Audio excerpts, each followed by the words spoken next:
I now hate that song. Oh, it's my favorite. Welcome to Tavern Talk, ladies and gentlemen. Thank you, Ryan. Oh, yeah. Let's hurriedly, and without further ado, open that tavern door up.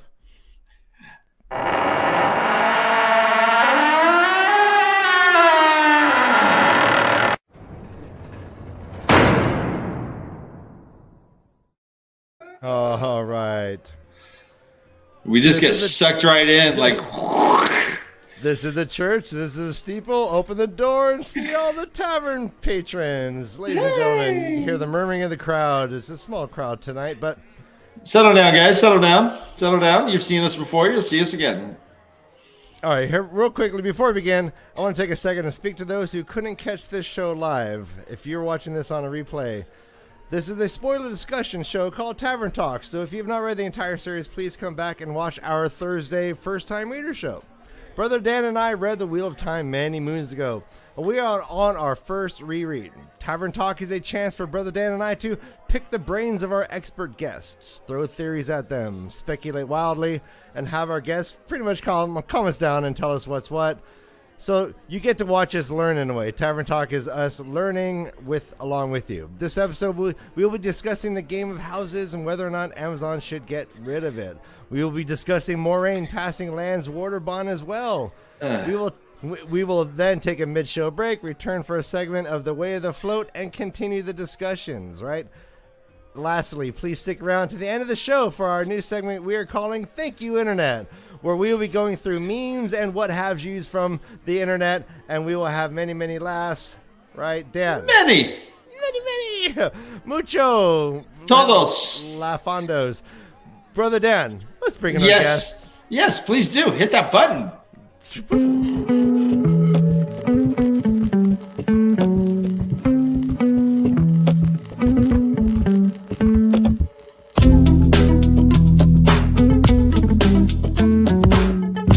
Oh, yeah.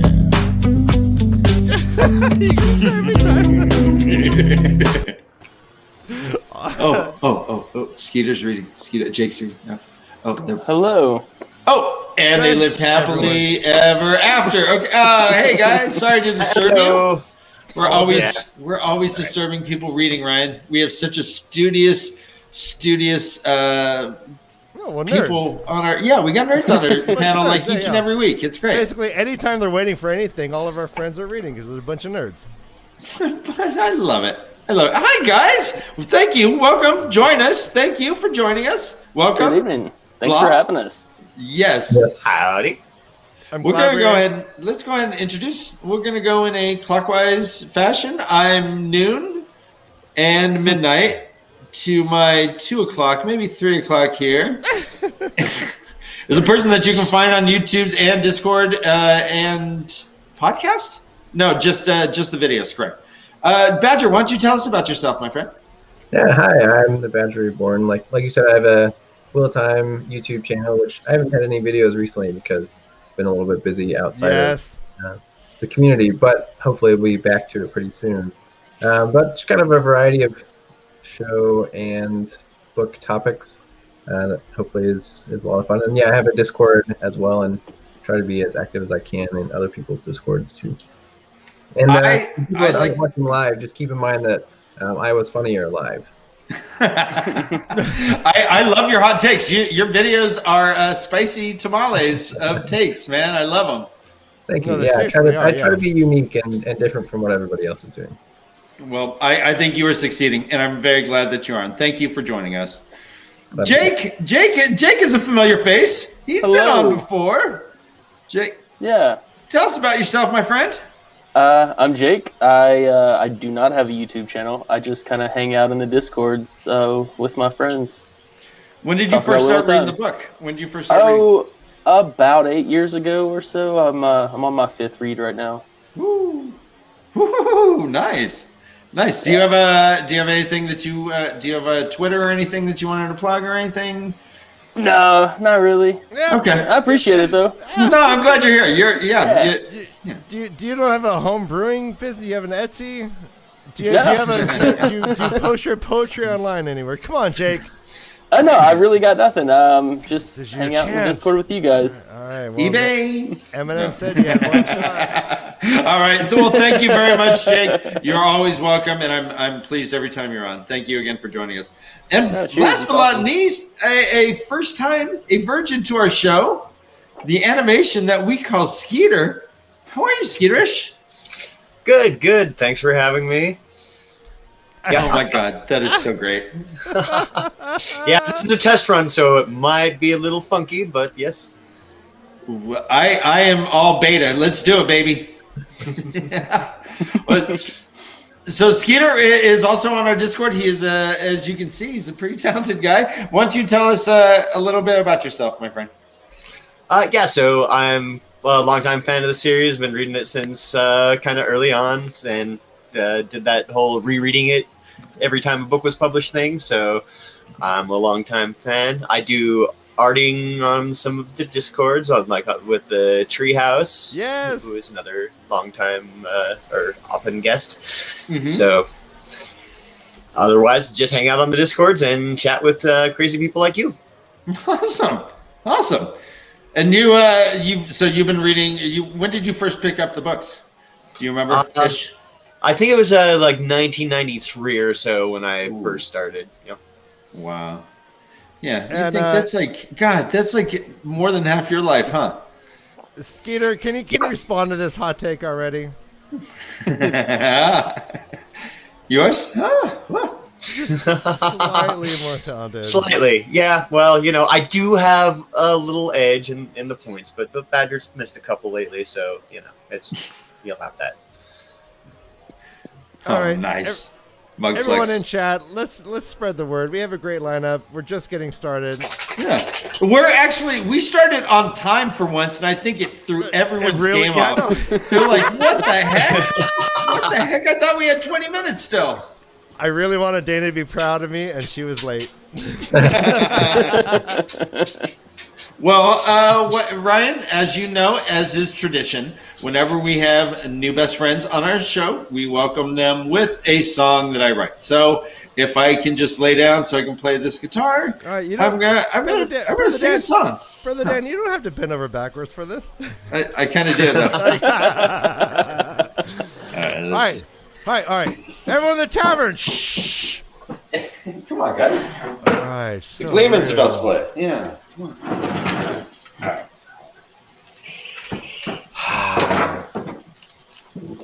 All right. All right. All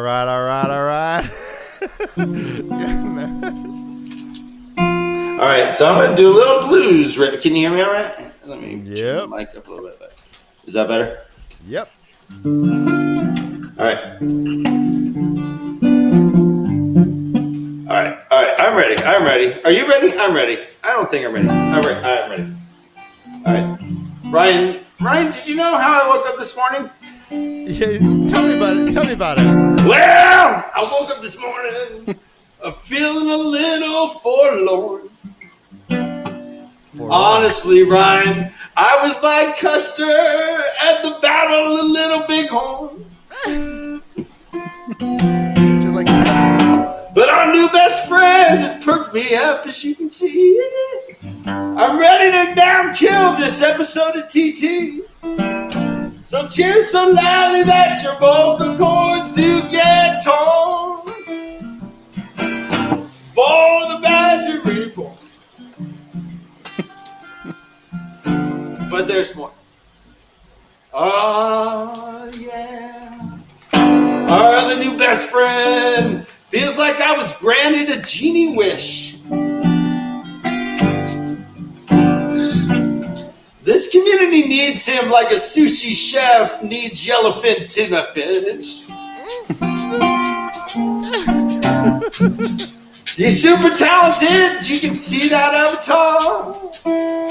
He's known for passing out in various Discord bars. So like Hermione, he'll get you with a flick and swing. For Skeeterish.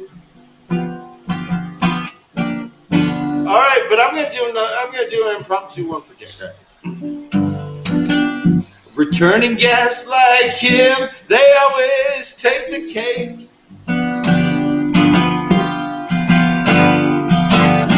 You know, getting top quality lineup play, people don't know what's at stake. But he's a stand-up guy. He's here for the second time. We're gonna have a really good time. I just rhyme time with time, but I don't care because Jake don't give a shit. Hey, it's Jake the Stone Dog. That was beautiful. No, yeah. One time had an H, and one time had. There we go. All right. Oh man! All right. Are you getting massaged before you get back up? What's happening? Oh no! There's a giant! God damn it! Dan's on this like an attack of titans right now. I think my roadie, you know, I'm a union guy. I don't do that. It's not my job. I'm not going to take jobs from the working man. I had to have him do it. All right, everyone, you guys can keep talking.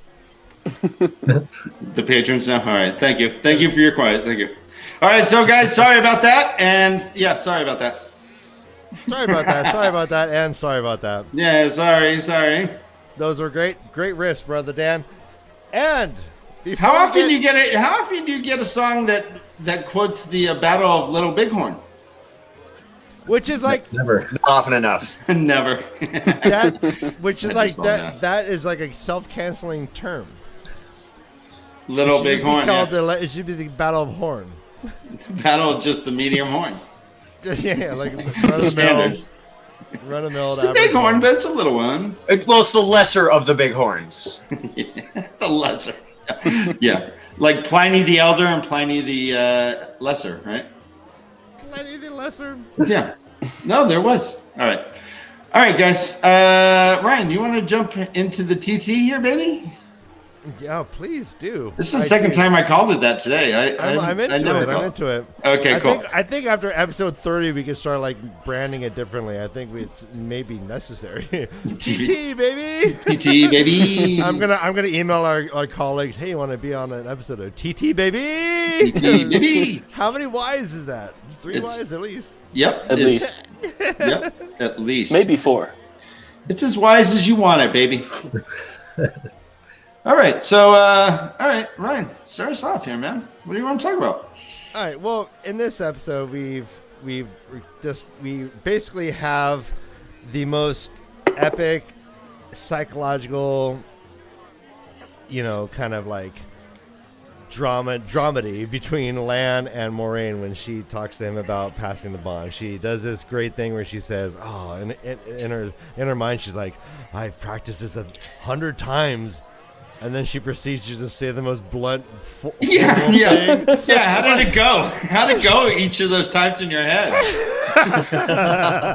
Yeah, I think it just went exactly that. I think she's just that way, and it was just so funny. I imagine like more empathy, just like butter it up a little bit. No, she's like, you. That is a weird conversation they have, Ryan.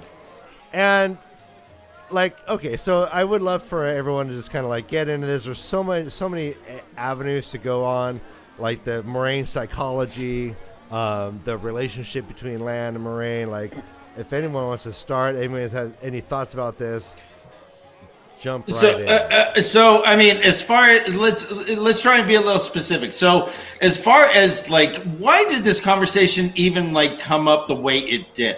There are more delicate ways that she could have addressed this. She could have given Lan at least a little bit of agency as well, and he would have at least been a part of the process. Skeeter, what are your thoughts as far as like, why did Moraine pick the worst possible way, more or less, to tell Lan what was going on? Skeeter, why does Moraine suck? Yeah, why'd she suck here? Why'd she suck here? I wonder if it's just because she's so devoted to being mysterious and kind of weird like that. But I mean, she talks a lot about like stripping down his walls and or while we're in her head and kind of breaking down his barriers to get him used to the concept. Because so I think it's more about him being vulnerable and being out of his element a little bit to just like make it sink in as like a thing that he's just going to have to accept. I think that's what she's attempting to do. I don't know if she hit the mark, but that's my theory on it.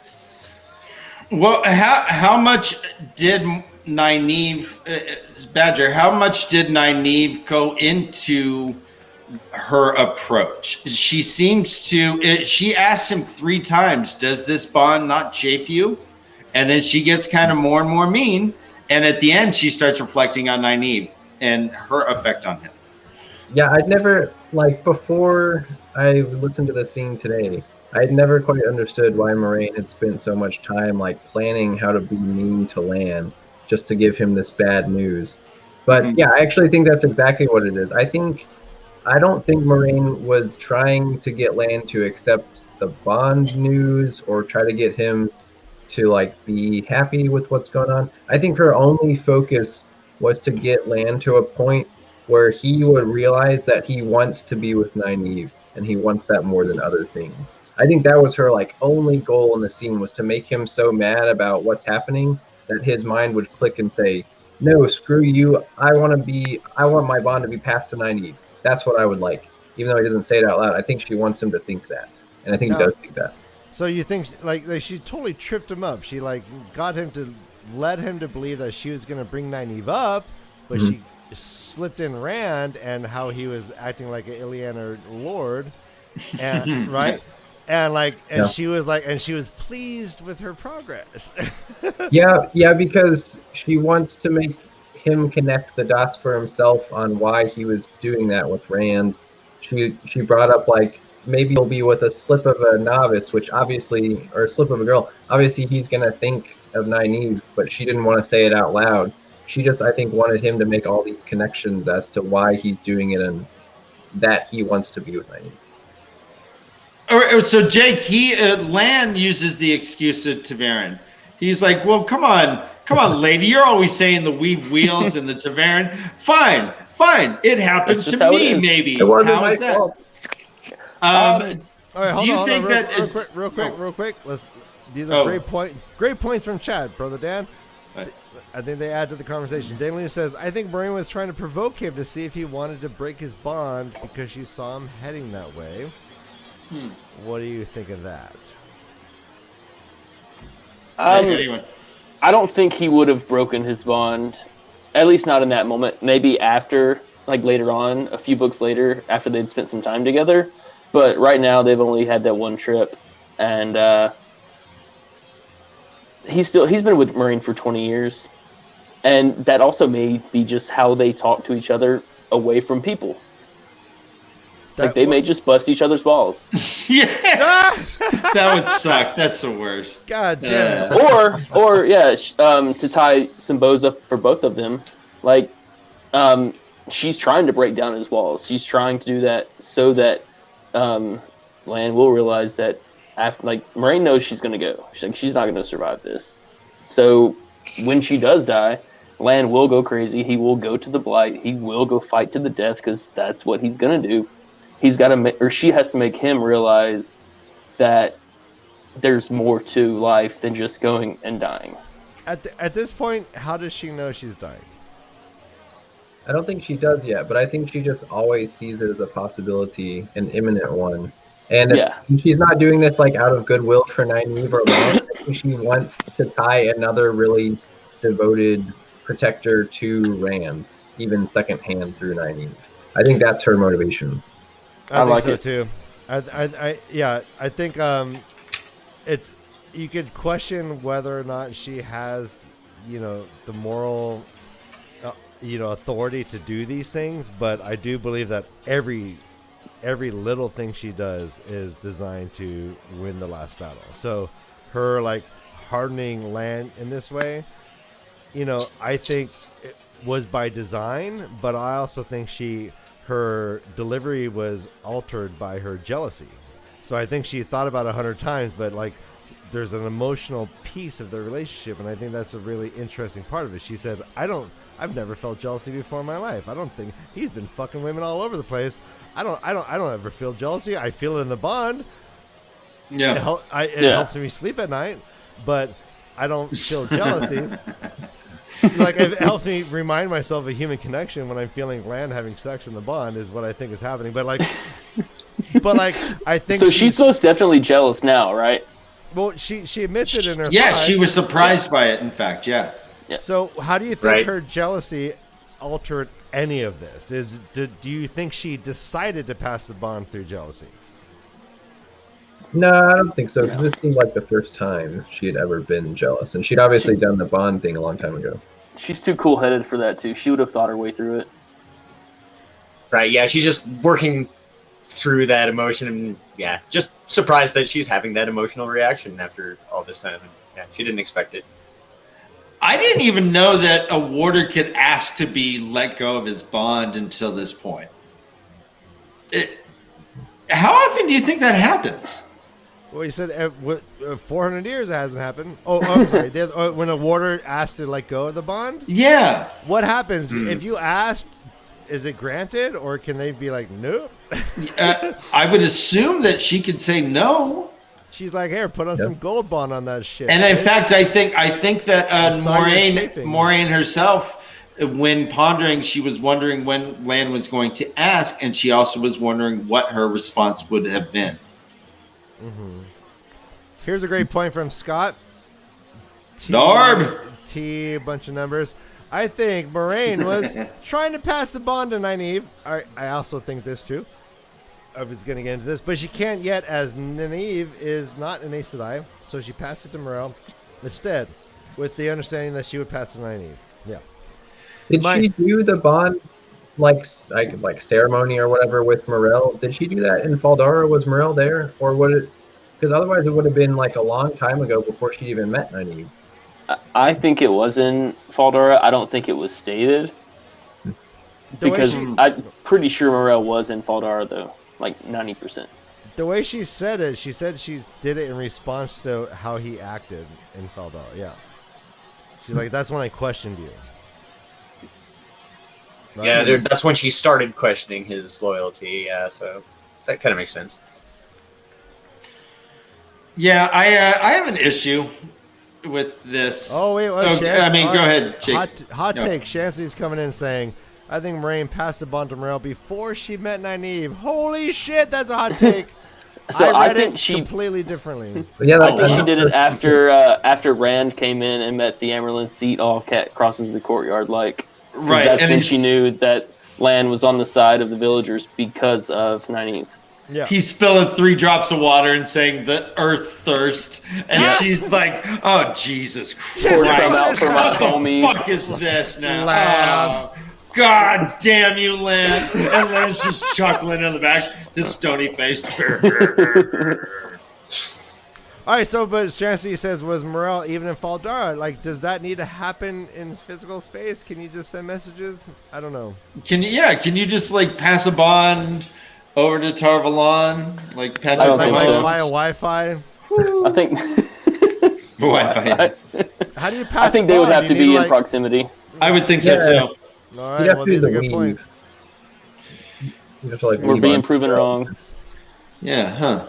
All right. So no, guys, Jesus Christ, it's getting crazy in chat. She definitely did, Chastity. She did it before she left the tower the last time. Yeah. Oh, actually, that's not combative. That's agreeing. She said that it happened when they were in the White Tower. So yeah, okay, that's what I was thinking. Yeah. So that's right. Wait, but yes, I think lesbian nerdy is on the point that I'm getting into. Fly.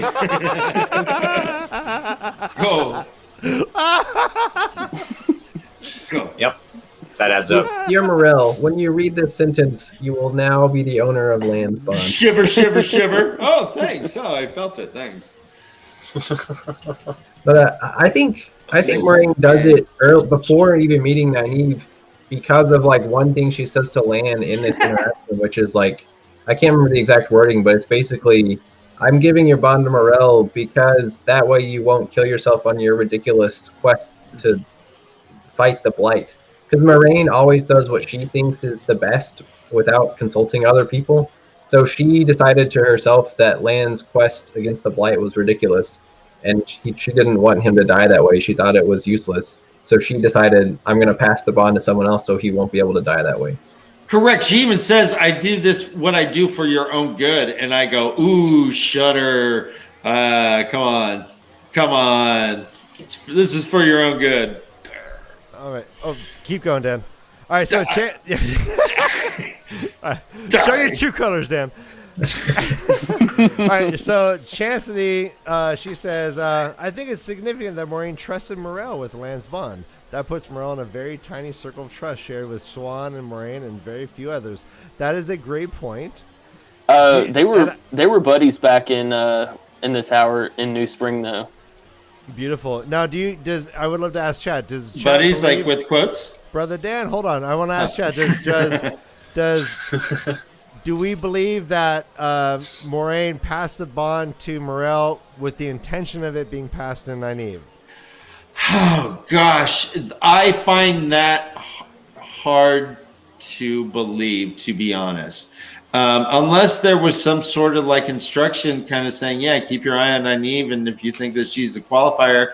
But once it goes to Morel, she has other warders in her stable.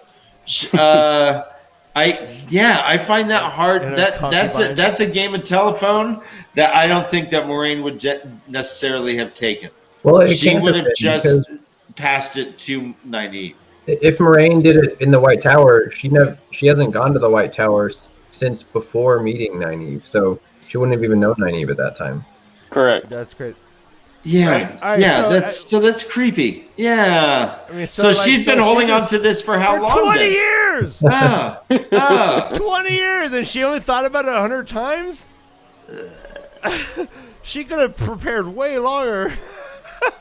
I thought it was very poignant when Lan's like, honestly, I never considered that you would die before me. Wait, I'm supposed to protect you. Wait, hold on. What's going on? Are you planning on dying on me here? Maybe. Right. Yeah, he's like, yeah, this is my whole deal is I'm supposed to die first. Yeah. So Tree, just to that point, Tree said probably 2 minutes ago because of YouTube lag, she said Tree, like she wanted to save Lan's life. All right, she did. Yeah, I can see that. Do you think Lan felt that way, though, when he was hearing this news? No. Oh, no. Oh, no. This is offensive. Am I a parcel? He called himself a parcel. He is appropriately offended. Yeah, because it's a morally gray area where, like, yes, maybe Moraine's intentions, if you just state it that way, was totally good of saving his life. It's still taking away Lan's ability to choose his own, choose what he does, choose his own life. Correct. Yeah. Ooh, all right. So Dana Lou's saying after Faldara, Moraine must have instructed Morel to pass Lan's bond to Nynaeve later. Yeah. So there's kind of like maybe a carrier pigeon would just be like, "Yo, bitch, Nynaeve," and that's all the message needs. And Morel's like, "Yep, I got it." Right. Yeah. Put Plan 64 in motion. Yeah. Hike. But at that point, he's Morel's warder, and she can, she doesn't have to listen to what Moraine wanted. She can do whatever she wants. What if Morel had passed away first before Moraine? Then it's just a bond that's just floating. Like, I guess there's no bond. I guess there's it probably just dissolves. Or maybe he just feels doubly bad, and he's like, no. It hits him after Moraine dies, like, shit, I said I died. Oh, no, my other one also died. Oh, no. I didn't even know her, but I'm so sad. Right. All right. Delusion says, I wonder if Moraine was also thinking of the last battle and making sure that Morel, who is of the Battle Aja, in addition to having a history of successfully saving warders, hubba, would be the prime candidate to take Lan to the last battle, which is kind of like taking him to prom. The worst prom ever. Well, I will say that for me, that worst prom ever. I mean, that did turn out to be a pretty like all these bondings that are non-consensual turn out to be not the best storylines in my head. Where Rand is bonded, I don't like that storyline. No, and there's actually a very interesting discussion about whether this can be considered rape. I agree that we should not, include like metaphors in rape. Rape is rape. Let's add different words to talk about. We can say certainly a complete lack of agency bordering on slavery. Yeah, and removal of his not exactly his bodily autonomy, but his mental and emotional autonomy. It's spatial too. They can tell where he's at. Yeah. And he will be compelled. And he was like, compelled? Yeah. How dare you? God. She's like, yep, I did it. So what? Now does it chafe, big boy? He's like, fuck, come on, I'm cool. I'm being cool with you. And she's like, I'm not with you. It hurts a little bit, but yeah, that seemed pretty needlessly mean. Like, oh, what about now? Does it suck now? Yeah. And she's like, I can. You are a parcel. You are a lapdog. I can and will pass you off. How about now? Now does it hurt? Huh? He's like, now, hey. Now, I think it's a great time to get into this discussion. Do it. Have they ever been intimate? No, there was even a quote in this scene of something like, what I think Van Dien or Adelia saying something about it, and Moraine thinking like, "Oh, Lan's like never even seen me as a woman." Can't remember the exact wording. Hopefully, no. Right, they've all been married to their cousins. No. She said he sees me as I am. Yeah, but I mean, she's still a woman. I think there was one drunken night way back in the day. Like, I'm sorry, go on. Jake, go on first. I think there was one drunken night back in the day. That's what I'm guessing. I can see going to like second base maybe. I can see kind of like making out like one time and going, no, we can't do that. I don't know if they actually like did the finger blast. I think. All right, so I think that when he said that you dumped half the lake on me, that is a euphemism. Oh, hey now. It is now. You could right? So what are was it hornets? Was that, no, the ants? Ants, yeah. Yeah, and he's like, I didn't sleep. He's like, I didn't sleep one night. That whole thing is just coded language. Yeah.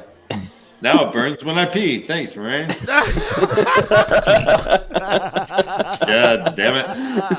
It's fucking tainted ace. Ryan, do you want to move on to the game of houses? Well, let's see if anyone has anything more they want to add to this.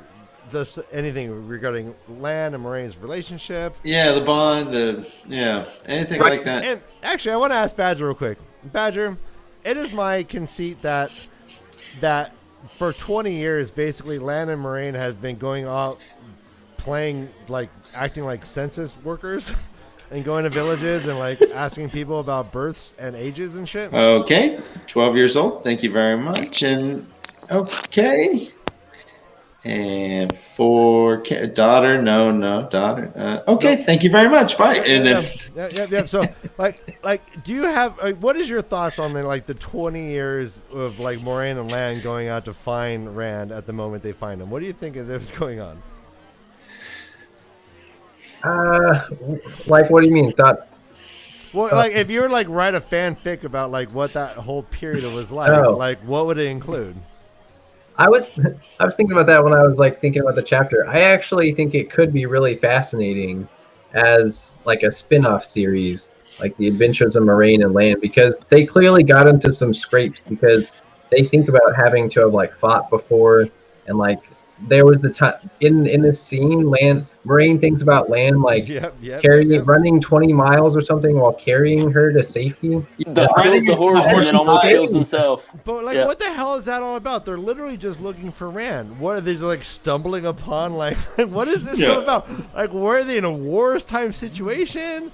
Why was there a healing Aes Sedai within running distance? Like that whole story is like so running funny. distance. Because in my mind, I'm like, they're just like looking for Rand. There's like going here, like look.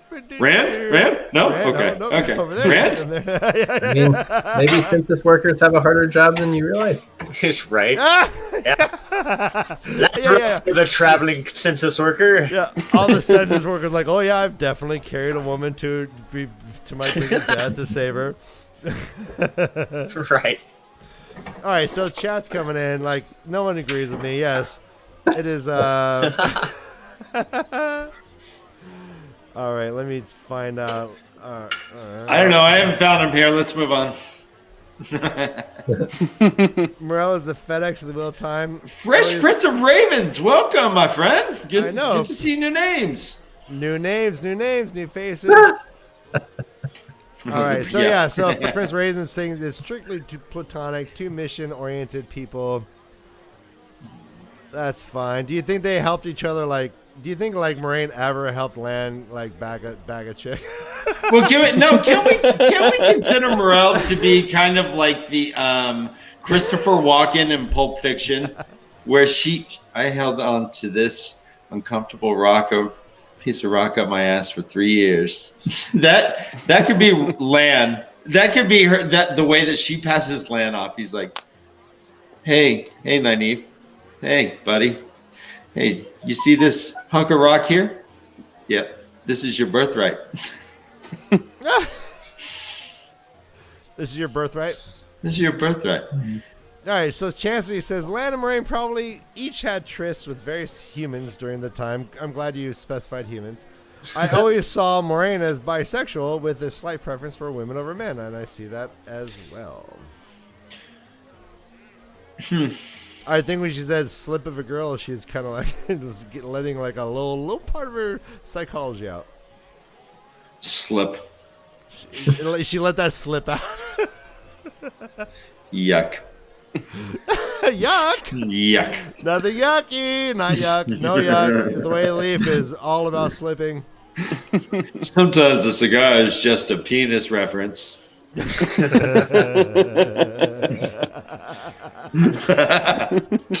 have trouble imagining Moraine like in a bar trying to pick up a guy. Like, what are her moves? Compulsion. Yeah. Just straight up compulsion, and maybe bringing a reference a good badger. Well, and she can hear things from far away because she has that little stone on her head. So, like a guy way across the bar, she can hear if he's talking to her buddy, and he's like, "Hey, man, she's kind of cute. The one with that blue stone on her forehead. Look at that blue slip of a girl over there. Look at that little slip of a girl." No, she comes in with, "Hey, do you want to see a magic trick?" Yeah. Watch me pass the bond. I'm gonna say she'll make that dick disappear, but. Do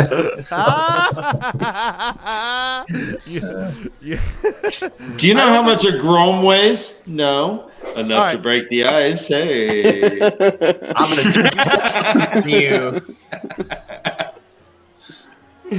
Knock, knock. Who's there? Adam. Fuck you. Sorry.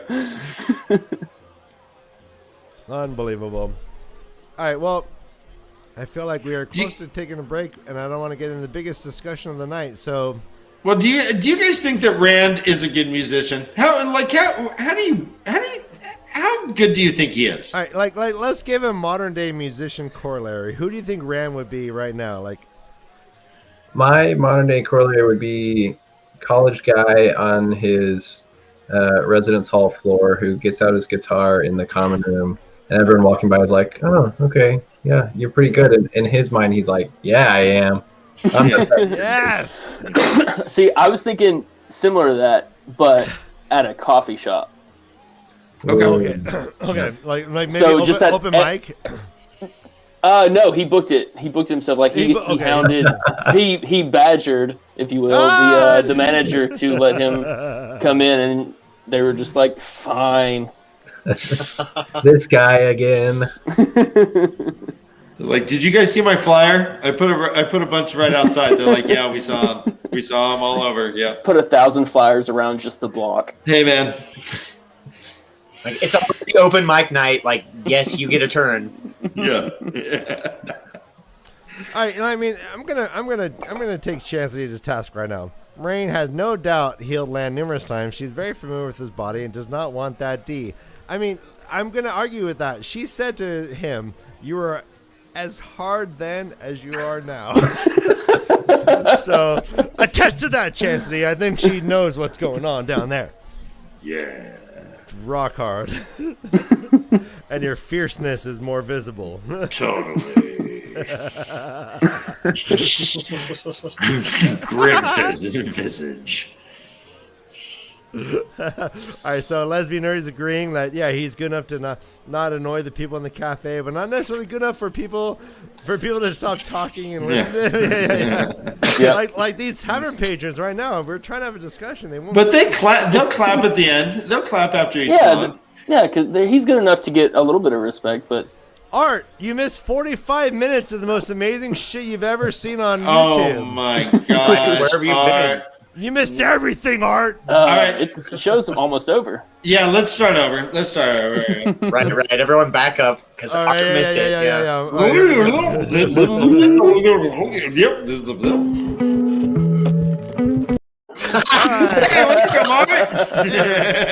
Come on, get to reading. Where's that door? So before we won't get into Days Tomorrow yet, but let me ask you about them trying to move the Terangriel. That was the plan. According to this chapter, they were planning on moving it to the capital, Carnahan. Do you guys think that would have affected its effectiveness? I guess would it have altered its? Was it like fully tuned to the other one and moving it to the capital would have shaken the harmony of it? I don't think they would have been able to, like how the portal stones weren't able to be moved. I think it would have just stayed there regardless. Oh, what do you think, Skeet? Do you think they could have moved it? I do think they could have moved it. Actually, I think it's just like any other Terangriel. It's movable. It's just really fucking big, so it'd be it's like bigger than the Statue of Liberty, right? Right. It's like moving the Empire State Building, digging it up, and moving it on wheels or something. Yeah. It's quite. Yeah. On a ley line or anything like critical like that. Yeah. So I mean, that's total Planet of the Apes reference, right? That whole like scene with the head, like the ball, the hand, the ball coming out. You only see the head. Like, isn't that the last scene? Right? Isn't that you see the Statue of Liberty, just the head, and the hand of the Statue of Liberty coming up, right? Yes. Yeah. You damn dirty male channelers, I guess. Damn dirty peasants from way in the future from where this was. Yeah, exactly. Skeeter, do you think AI is ever going to be able to channel? I think they already can in our age, probably. So yeah. They'll be the first ones. They'll get there before the humans. Is Jeff Bezos going to be the first channeler in our age? Ooh, maybe. Over or under? Jeff Bezos lives to 100. Under. Over. Under. I'm guessing under. I think if we're going this route, Elon Musk over Bezos on any of those questions. Huh. That's a grim question. I apologize. Yeah. So back to channeling. Elon Musk is going out with Grimes. He's living 200 years. What's his kid's name? His kid, I think, has exponents in it. Yeah, parenthesis marks. It's like E equals MC. I think there's an emoji in there or an asterisk. No, it's a formula for narcissism. Is what that kid's name is. Well done. Hey, like and subscribe if you like this kind of content. Guys, we are a tornado of bravado. But we're nice. We're super nice about it. Yeah. Yeah, right. Mostly. Oh, wait, no, let's get in there. That was cute, Badger. Let's get a Badger. Yes! All right, All right, screenshot. All right, everyone. 1, 2, 3. I'm going to do a screenshot. 1. All right, Badger, get back in there. 1, 2, 3. Screenshot. Thank you. Done. I love everybody. Well done. Well done. Thanks for hanging in there, guys. Let's take a break, Brother Dan. Let's take a quick break, and then we'll get into the game of houses. Let's get into how Amazon should approach this, if it should at all, if it should touch it with a 10-foot pole. And we'll get into, we're going to get into a couple fun games. We'll ask you guys a couple more questions. And yeah, I think this show's going fucking great, Ryan. I think we're moving along swimmingly. You guys are awesome. So for our 10-minute break, we're going to listen to my friend Hermit Convention, and then we're going to come back with a 10-minute segment with our friend Floaty from Discord. Awesome. Stick around. Very nice. Very, very nice. All right, everyone, mute your mic if you can. It's helpful. Yeah.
Stone.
tip, chugging 40s that you tried to sip. Why can't we admit we're wired to submit our resignations to attack the landlocked nations? I am my own doctor, despise the helicopter that spies from the sky, telling strangers that you want to die.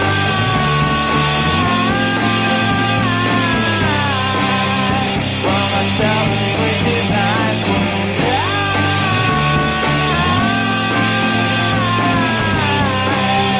in a cubicle adjacent to what used to be a forest. Now a well-dressed tourist contemplates his epitaph, imploring us not to laugh at all his current indiscretions, while the busload full of Hessians ignites the desert air, protesting their careless existence. Infantile resistance meets a foolish consistent. See what they mean, don't be what they dream. Quit selling the suck off and tell him to fuck off and die.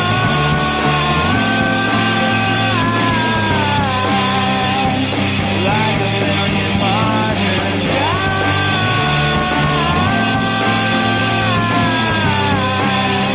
Like a million martyrs before him.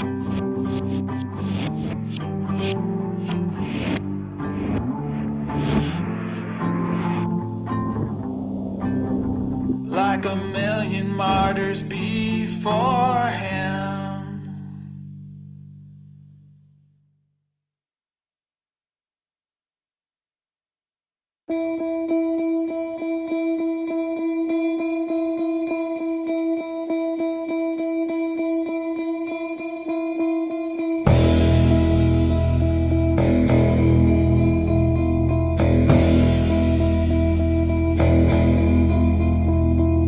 Portland, I wanna marry your daughter, dance with your dad, crash on the couch at your sister's. Portland, you're so idealistic, your mystical shit shimmers in miles of river.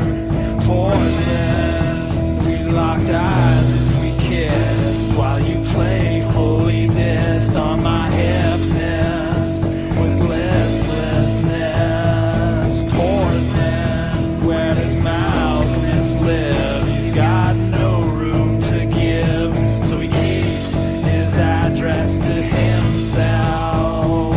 B-town, down in the fountain, got kicked in the shin by mice so modest. You're an indie rock goddess. Portland, Portland, Portland. We just got here and Peter left yesterday.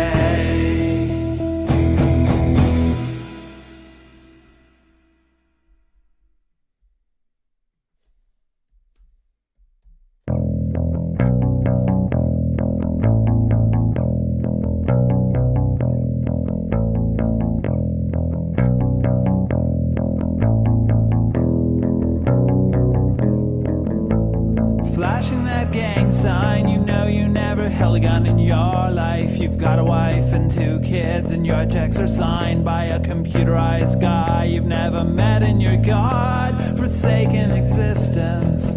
The resistance you put up is shut up. The world is an oyster that's cut up. The girl with a mohawk walks by, she snickers and sighs. She has your eyes. Our mutual friend is disgusting. I feel so stupid for trusting sometimes what rhymes with ironic, strung out hippie headband, iconic with the iPod and shuffle in the camouflage duffel, earphones hiding behind a DK hoodie. The weaker than's play, her silhouette burns away with the sunrise.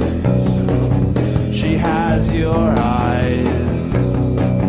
She has your eyes. She has your eyes.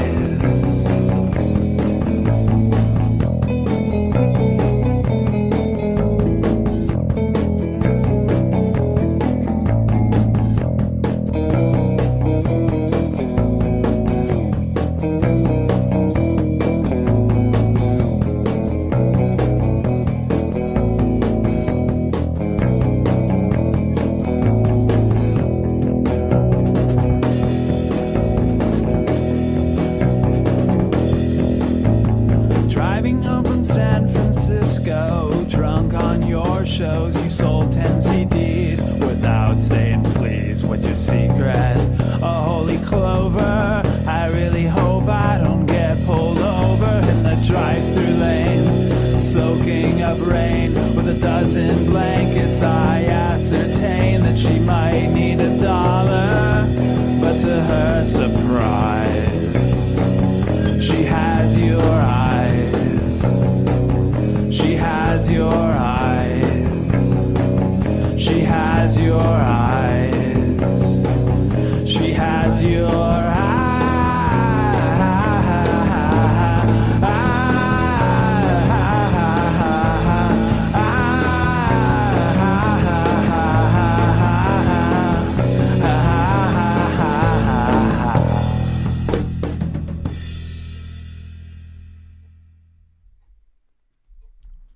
All right, welcome back, everybody.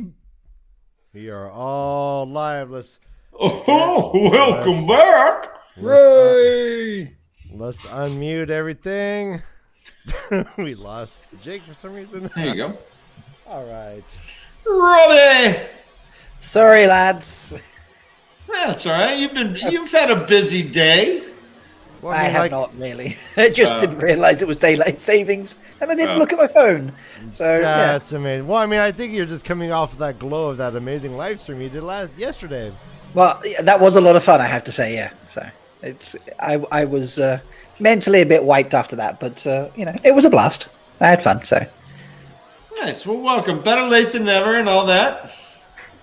The door's always open. Rob has the pass key. He has a key himself. He can just come on in. He has yeah. So far our TV's still here and stuff, so we're all good.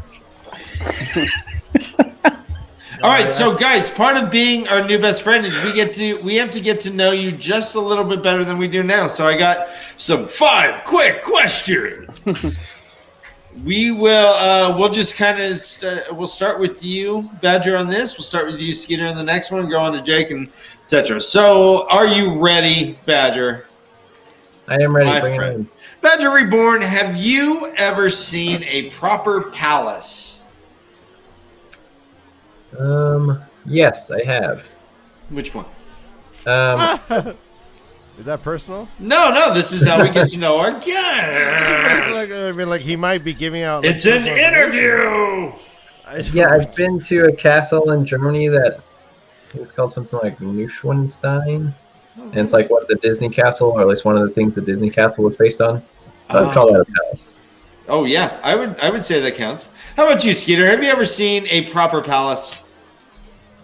I have not. No. Okay. Jake, have you ever seen a proper palace? Only if the Hirsch Castle on the West Coast counts. That does. Why not? Then yeah. They are American royalty, right? I've driven past there, and there are a bunch of seals lying around on the beach. San Simeon. Yeah. All right. Now to you, Skeeter. Question 2. 5 quick question. Have you ever eaten anything that you would consider to be a honey cake? Nope. Okay. No honey cakes in my life. Sorry, that's boring but true. Yeah. Actually, neither have I. I would say. We should fix that. Jake, have you ever eaten a honey cake? I don't think so, but I'm gonna take Rob's recipe and make them at some point. Okay. Yes! Nice. We should do that. We should all make some and then eat them on air and all have honey cakes.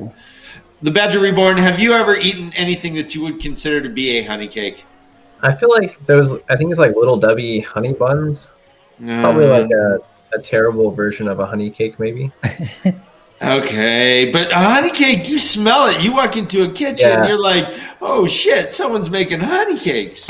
Yeah, definitely not one like that. Not one where I was excited about eating it. Okay. You guys are doing great. Thank you for indulging me. I feel like I know you even better now. Jake, to you now, my man. What is your blood type? What is your social security number? Slowly, please. All right. Jake, have you ever seen a thatched roof in real life? I don't think so. Not that I can recall, at least. Okay. The Badger Reborn, have you ever seen anything that you would say is an authentic thatched roof? Yes, I think so. At like one of those historic recreation, like tourist attraction things. Okay. Yeah, that works. That works. How about you, Skeet? I'm also a no on the thatched roof. I live a sheltered life, apparently. No, that's okay. We're not here to shame anyone. Just go. You know what? Go get it. Go see a thatched roof before you die, would you? Right. It's on the bucket list now. They're better than castles. All right. Here's where you're gonna catch up, though, guys. All right. The Badger Reborn, and this came out of like Luca Vallin's circus kind of thing. But do you have anything that you would consider maybe to be a circus skill? My definition of circus skill. Last week, Kami Nakomi was able to do a weird finger joint thing, which counted. Any skill, any funny skill. I probably trip over my own feet as much as clowns do. So maybe that.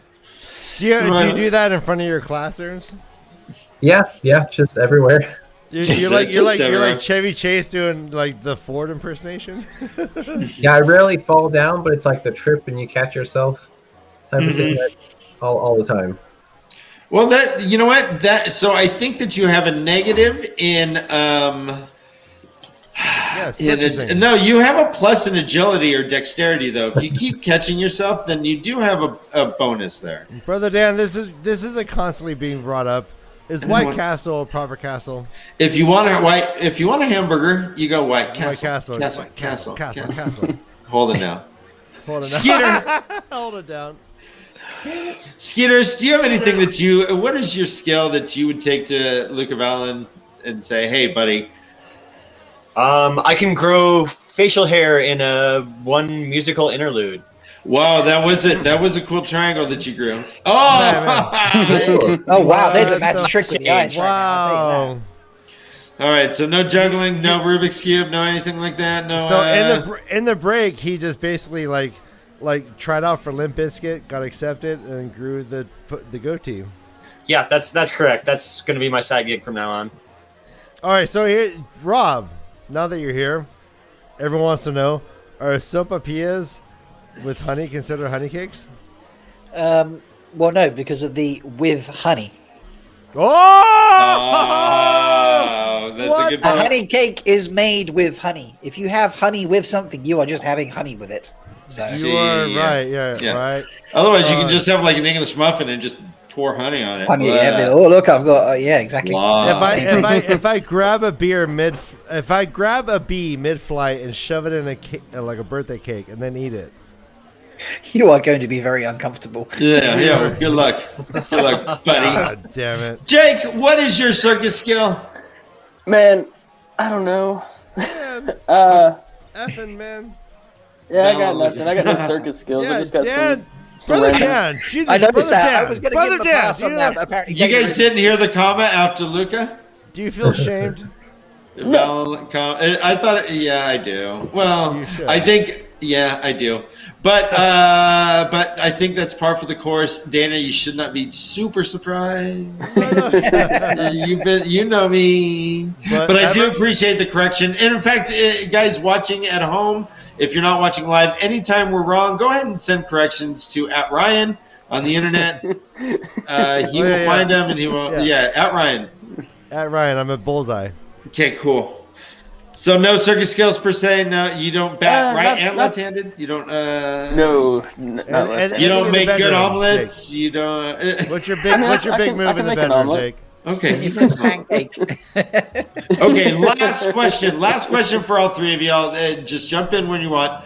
You guys enter a tavern, and you see 3 separate tables with very drunk, very lugubrious, very happy-go-lucky, wanting to talk all their history.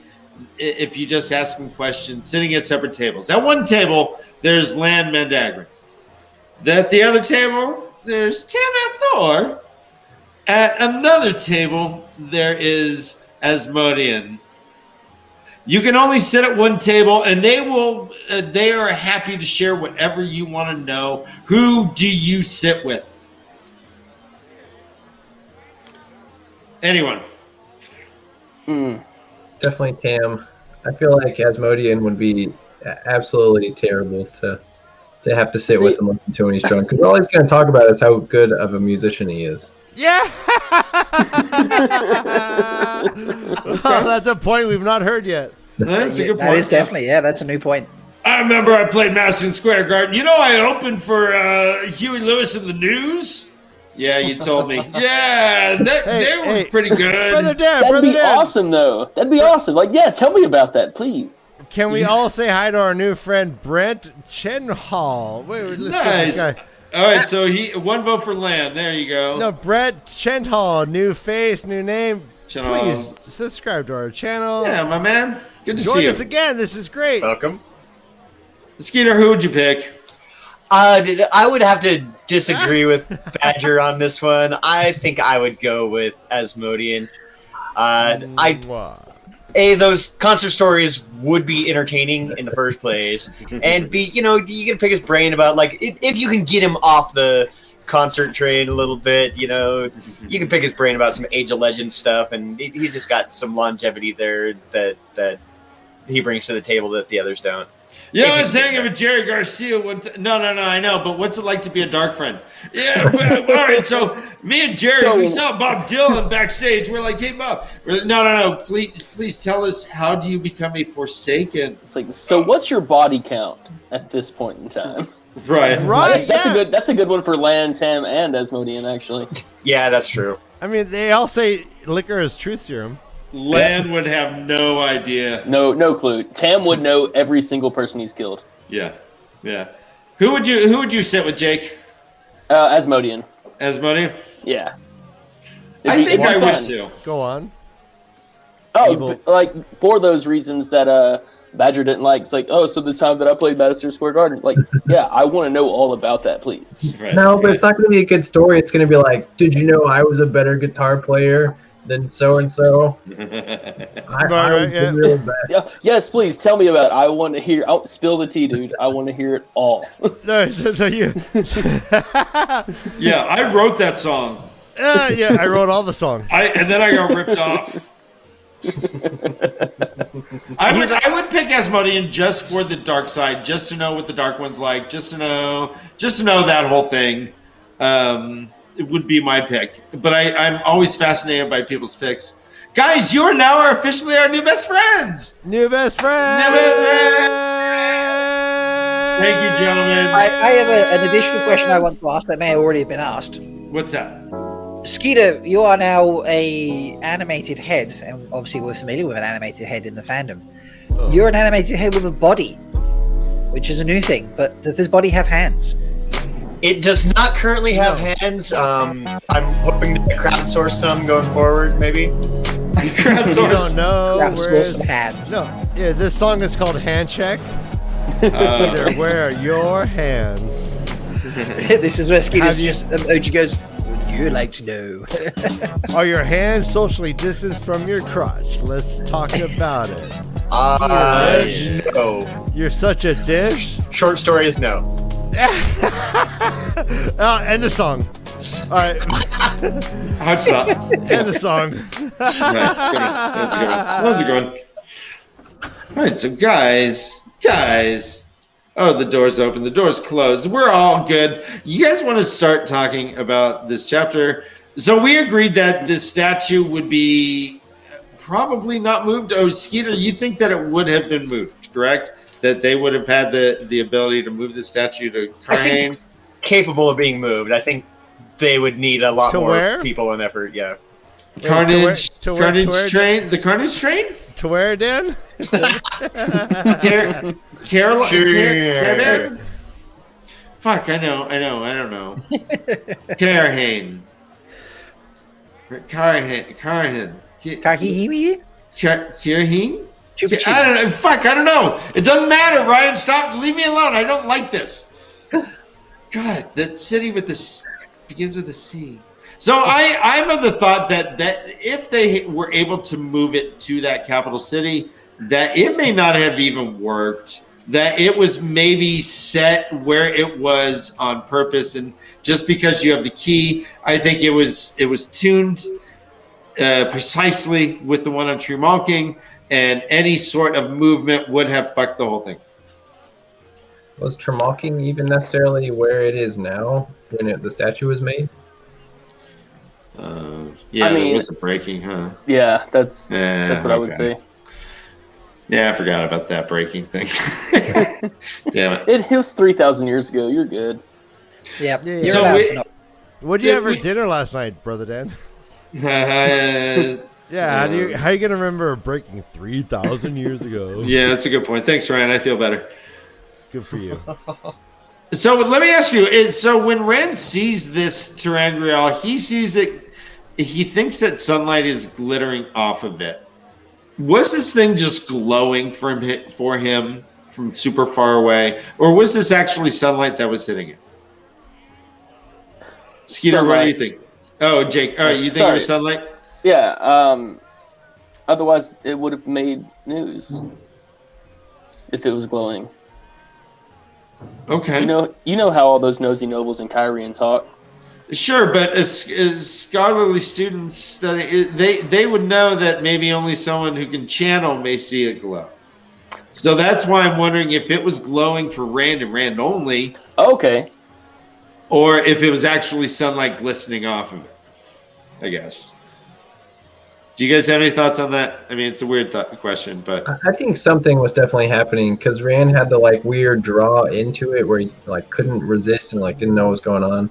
mm-hmm. I think it was more than just more than just the sun making it look pretty. Yeah. Do you think this was Lews Therin pulling him in? Do you think this is the moment he started getting the voice of Lews Therin? Yeah, see, that's kind of what I was thinking. Is it's maybe a little bit of insanity, tainty blight or tainty sighting slipping into his head. Well, he suddenly did recite the Aiel prophecy. Mm-hmm. But who doesn't, right? Right. I guess, yeah. Last time I took LSD, I was reciting all sorts of IO prophecies. Yeah, how's it going, right? Back when I opened for Jerry Garcia, It goes. Wah, wah, wah, wah, wah. I can feel it.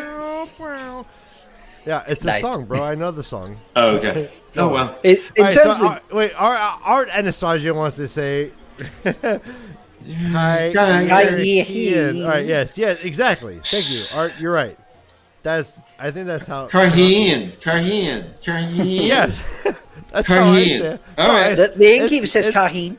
It's and, Carhian. In the audiobooks, it's Kyrian. So you do but we're from the south side, so it's Carhian.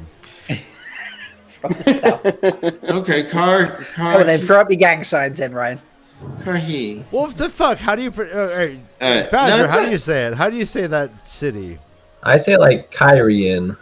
What? No, silent H. Okay. Jake, how do you say it? Kyrian, but don't ask me to spell it. Rob, how do you say it? Kyrian. Fuck you, Owl. All right, no, now I know. All right. Carhyen. Ask me how I say it. Ask me how I say it. That's how I thought it was. Hey, my Brother first time Dan, reading it. Brother Dan, how do you say it? Pronunciation. Kyrene? Is that it? Kyrene! I think it's Carhyen. Okay. Dan, do I need to break out the Ryan bat thing now? If he's going to pick on you about pronunciation, shall I pick on Ryan for something else? Moving in the fast car. Hey, sit down. Moving in fast. Fuck you. Look how far I can reach. Look at how well, you know what, that's super prescient because like I had like a sore on my head and I can't even like put the salve on my head, so I have to like hire people to come over and put salves on my own head. I can't reach the top of my head. That's creepy. At least you have arms, Ryan. It's like the itch you cannot scratch by C.S. Lewis. I'm reading it. Guys, let's get into the question that we threw on the title of this whole thing. Chastity, you're right, but Kyrene. But it's not funny when you're right. I'm trying, guys. I'm not doing it on funny. purpose. Facts are not funny. Fuck your facts, everyone. I'm not doing it on purpose. Yeah. Hashtag fuck your facts. It's acceptable. Kyrene. Carhyen. It's Carhyen. Kyrene. All right. Sorry, that was 5 minutes on that. Sorry, bro. Kylo Ren. Holy Okay. shit. Nice. Oh my god. Our guests are killing it in chat. Bonus points for Badger Reborn. Ryan just gave you a bonus point. Oh, is he still on the bonus? Spend it all in one place there, buddy. So let's get into the biggest question game of the night. Houses. The Deus Damar. Am I saying that right? Deus Damar? Deus de less is what I want to say. Deus de less. Deus de more. So Deus Bilmar. Deus Bilmar. Deus Bilmar. Numeral. Okay. So let's just go into it at first, and then we'll build into the big question. Jake? Let's start with you. What are your thoughts about Deus Damar, and why is it that it sucks so bad? Tell me why you hate it so much. Why do you hate it? I love it. I think it's fun, and I love how Rand does it, especially a little bit more in the next few chapters with the letters and the burning of the letters, and how Huron's like, "Oh, you can't do that. They're gonna look into it." Like it's hilarious. He's a farm boy. He's a 19-year-old farm boy just burning these letters. He's like, "I don't want no part of that shit." And everybody's like, "Oh my god, is he a prince?" It reminds me of, there was an old cartoon in which a cat gets painted and looks like a skunk, and there's like a real skunk named Pepe Le Pew, and he's like, oh yeah, and just starts chasing, right? And the other person just running away. It feels like Rand is that cat that gets a painted stripe on his back, and he's just throwing away all the letters, and the skunk is like, ooh la la, I love you even more, and he's like, I don't even understand. It's a bad analogy, but I don't know. It works, actually. The way you explained it, it works. It's creepy. They're acting creepy, I guess is what I'm saying. Badger, what are your thoughts about the whole game of houses? I kind of have like conflicting thoughts on it, because I definitely agree with what Jake said, that it's really funny the way that Rand like stumbles into being perceived as like a master and this like prince from Andor, when all he's doing is literally trying to get them to think he's not doing it. So it's like humor, but I also think that throughout the series, I know people are not going to like this a whole lot. I think Deus Damar is a little bit overrated, because I don't think Robert Jordan does that good of a job with it. It's like kind of a mystery concept where it's like, oh, there's stuff happening and you don't understand because it's really complicated. But like the main reason we don't understand is because Robert Jordan just doesn't give any detail of what is happening. All right. He just says there's complicated stuff happening. Well, Brother Dan, I knew we loved the Badger Reborn. Yeah, beautiful. And let me just say it. My name is now the Ryan. The Ryan. Yeah. Oh, you're getting there, huh? I'm on a ally with the Badger Reborn. Like I feel the same way. I'm not gonna hide the premise here. I feel the same way. I think the Game of Houses was like not well executed, and if anyone in this room right now can tell me why the Game of Houses matters to the end scene, the great battle, like. That's a great question. What does it do? What does it do to advance the story per se to the last battle? Yeah. Go ahead, Jake. Tell me, Jake. It makes Elaine's horrible plotline in Camelin worth it. No, not worth it. That's what makes it bad. Oh my God, we got conflict. Oh, we're going viral. We're going viral. All right, so explain what you mean. Let's get intimate, guys. Well, I mean, it's not a great plotline. Period. It's not fun. It drags through. It's 3 books of Elaine taking baths and getting pampered and talking to children who are the heads of their houses. Yeah, there's not many redeeming qualities for that plotline. So I'm actually just nice. Take it away, Badge. You'll probably sway me. Yeah, I didn't have to argue. I got you by letting you explain the plotline. Yeah. I don't know. I'm going to go ahead and disagree with Badger and apparently Jake now. Although you swayed me slightly, Badger. Like, I think Days Tomorrow is basically just another word for politics, and that's, basically what is happening here. Maybe calling it that and making it such a central plot point, okay. But I like the politics. I like the maneuvering, and I think it's the one thing that makes Elaine's plotline interesting, personally. Like, I really enjoyed that aspect of it, more than the baths, for instance. Like, I'd rather see her trying to manipulate the court and do fun things there. I think it plays into Rand a lot as well. The way he starts maneuvering, everybody around and manipulating people. It's like, this is how they do it in Kyrian, and they do it shit. But Rand actually takes the best bits that, sort of Elaine gives him some lessons, and he, picks up some bits from, those very subtle sisters in the tower, and he just, manipulates people, and it's great. Yeah, but the thing is, like, all you can say is, like, he does things and manipulates people and does politics, because there's so few examples of actual political Deus de Mar things he does. Like, he like sends the one person, like, with the person I think they're having an affair with in the army, and that's like that 2 of the Tyrant nobles. That's like the only example of him ever doing anything. I mean, he does have the big fight with Perrin and then sends him off to find the Prophet, but I don't know if that's really considered Days Tomorrow or not. It is for show. Yeah.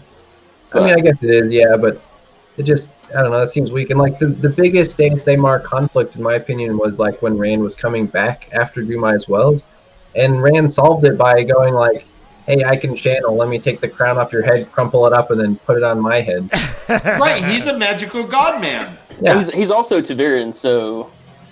No, at this point, like, yeah, that's why Days Mar does not work when Rand gets involved, because everything he does, whether he's trying to be, like, politically savvy, or whether in the very beginning he's like, fuck this shit, I don't even want to play this game, you could just say, well, it worked because it's Tavern. Right. Okay. And that's why I think, so for me, like, my premise, I'm going to say it right now, is I hope Amazon just does away with this altogether. We never hear of Game of Houses. It's too close to Game of Thrones, which is weird. Which is great. I think Game of Thrones stole this idea in homage, but yeah. I also, but like, I don't think they should use those words. I don't think this is even important. I think the show should be more like magic, and like culture, and less politics and intrigue is what I'm hoping for. It probably was stolen from the Wheel of Time, because George R. R. Martin and Robert Jordan are friends, or were friends. Sorry. So it probably was, influenced. when he was Yeah, I writing think it. George R. R. Martin took it and then did it better. And that's where Wheel of Time would have the issue. If they have the same sounding thing but do it worse as it is in the books, because I mean that's what Game of Thrones is. That's like its biggest thing. So if Wheel of Time has it but not as good, I think it's just going to be criticized by people who haven't read the book and think that Wheel of Time is trying to copy Game of Thrones and not doing it as well. Mm-hmm. Yeah. So what are your thoughts then, Skeeter? Do you think the Amazon show should include Deus Damar in its plotline? I do think so. Yeah. I guess my main counterpoint to all of that is it makes Tom's plotline a lot more interesting and important because he engages in that so much. Well, besides that little brief encounter with Moraine, where I mean, she kind of threatens his life if he doesn't answer right. Where else does he kind of? I'm struggling to remember where else he kind of used it besides. Well, I mean, every time. I think off screen, Tom started a revolution that killed it, right? Right. Yeah. Well, and then also, there's like in the Stone of Tyr, he's doing things to keep the nobles off balance and stuff. Like, yeah, which I think is like can be still happen. I mean, my argument is that can still happen without us like getting involved in like the game of houses, where already early on. Right. He could just be crafty. Sure. Yeah. Like, Okay. I guess I agree in the sense that you don't have to call it that. Yeah. Yeah. What do you think of the Badger Reborn? Well, do you think that Amazon should keep it? Yeah, despite all of what I said, I do think Amazon should keep it. They should just do it better. They should introduce specific things that Rand or Tom or Moraine, a specific person they're manipulating on screen, and we see the effects of what happens, rather than just hearing like, Tom is writing a letter to a noble, and it has an effect. There needs to be like an actual noble, and we actually see the effect, and then see the result of it. Yeah, I mean, and I can see it working if, like, Rand throws a letter into the fire. It focuses on one dude who sees it. He looks out the door, gives, like, a nod, and then someone goes and starts running off and, like, telling and doing all that. Like, maybe if you see the process of not just Rand's point of view, because Rand hates it, and so I hate it. I actually think this Rand scene should stay completely intact. I think it's genius. Like, the whole Rand with the letters thing.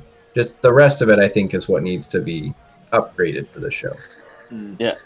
What are your thoughts, Jake? I agree with Badger on that last point. I want to step back just a couple steps about where Tom doesn't do any of that. He does it all the time. When he's babysitting the girls, him and Julian, they'll go into town. Julian will go rough up some dudes and figure some shit out, and Tom will go hang out and listen, and they'll compare notes, and that's every inn they go to along their journey. Because he's a hippie fucking musician who just sits down and buys someone a drink and they buy him a drink, man, or whatever. Yeah, I mean, he tells stories, so they want to tell him stories. It's like he's a little rock star. Guys, real quickly, I think this is one of the most prescient points that has been made recently. The human nature to be selfish and power hungry instead of doing what is best for humanity, even in the light of the last battle, is part of RJ showing that the Dark One is not the only evil. Mic drop. Well said, Dana. Great, well said. Hell yeah, Dana Lou. Maybe we should get this Dana Lou Who on our show sometime. Huh? Yeah. She's one smart cookie. Knows her shit. I will only say her name once. And also, I just want to say, Chris Moorhead, I love your name is a verb. I love it. Yeah, hey, please, for 2021, I wish it for everyone. You made it as a request. So yeah, there's so much going on in the chat. It's hard to follow. Everyone is really involved in this discussion. So what do you guys think, Carrion? Sure. Yeah. What do you think Carrion's going to be like? Carrion, like bloody refuse. What do you think it's going to be like in the show? Is it going to be like France? Is it going to be like it's like Renaissance shit? I mean, what are we going to see? Do you think? This is one city I'm excited to see. Yeah, I got no clue. Yeah. I don't really have a good thing in my head for it. Well, physically, I hope they nail the like rigidity, because it's all about sharp angles and like everything's in its place. So I think that needs to come across somehow. Like that's one important thing to the culture, and it shows in their architecture and how their city planning or whatever. Everybody has to be short. All right, so exactly. Rob, what are your thoughts about Deus Damar and its inclusion in the Amazon show? I like it. It's something I think it's just played so subtly in the writing that you don't really see its effects. But then I'm a fan of people like Bale Doman and Armand Bunce, and they're just there at those little moments. You're like, shit, if they weren't there, things would have just, not worked out at all. And so I enjoy those little moments. Tom writing letters in someone else's hand and it going off to to allude to some sort of, I don't know, affair or something that's happening to put these nobles off balance. I enjoy that sort of stuff. And reading it and trying to pick up on, it's like foreshadowing, those tiny pieces you're trying to pick up on. I like reading the Deus Damar stuff about that. So I enjoy it, but it needs to be a bit more prominent in the TV show than it is in the books. Because the average, not being mean to people, but the average TV viewer doesn't sit there and watch it and study it and analyze it. And Rob, please be mean to them. We're on YouTube. Television viewers are so beneath us. With this Game of Houses, though, he's either hitting us with feathers or he's hitting us with cannonballs. It's either way over the top or too subtle to even be picked up. So I would assume that there would have to be some sort of way to have it so that we're not like bogged down with it and yet still see it helping Rand in some way that I don't really recognize in the story, I guess. Well, I don't know if it just deserves 3 books. like can you justify 3 books to build up to the last battle? Couladin's on the phone. Hold on. like can anyone tell me why all that matters in the last battle specifically and Rand's decision to do what he did? Setting up the armies so everybody fights for the same side without killing each other first. All of them. Every army. Every army was a product of the Game of Houses? Just about. Well, I mean, could Rand have just, because he's Tavern, just kind of bulldozer through all that shit? Doesn't matter how much intrigue he's going to get to the end anyways. He could have, but I don't think they would have fought like they did in the last battle. Okay. All right. No, that's a good point, Jake. I've been trying to figure that out. All right. Badger, you kind of agree with us, Badger, huh? Yeah, I definitely agree with the it's either feathers or cannonballs analogy. I definitely agree with that. It does seem like it's either one or the other in the books. It's either so vague that there's not an actual connection. You just have to believe that there is one. Or it's so heavy-handed that it's Elaine has to get these 6 nobles on her side, but they don't want to do it even though they know there's Trollocs coming out of the Blight. Yeah. I don't care about this anymore. Just, get to the end of this part. Just do what's right. We all know it's coming down. And if we're going to have people that act like Littlefinger or Varys, let's make them so that it actually matters instead of just oh, well, that was fun. Bye. Blah. Also, here's something a little quite spicy, probably. If Elaine truly gave a shit about her people, she would have let Dylan stay queen, and then Elaine would actually be at the tower doing some real good. Whoa. What?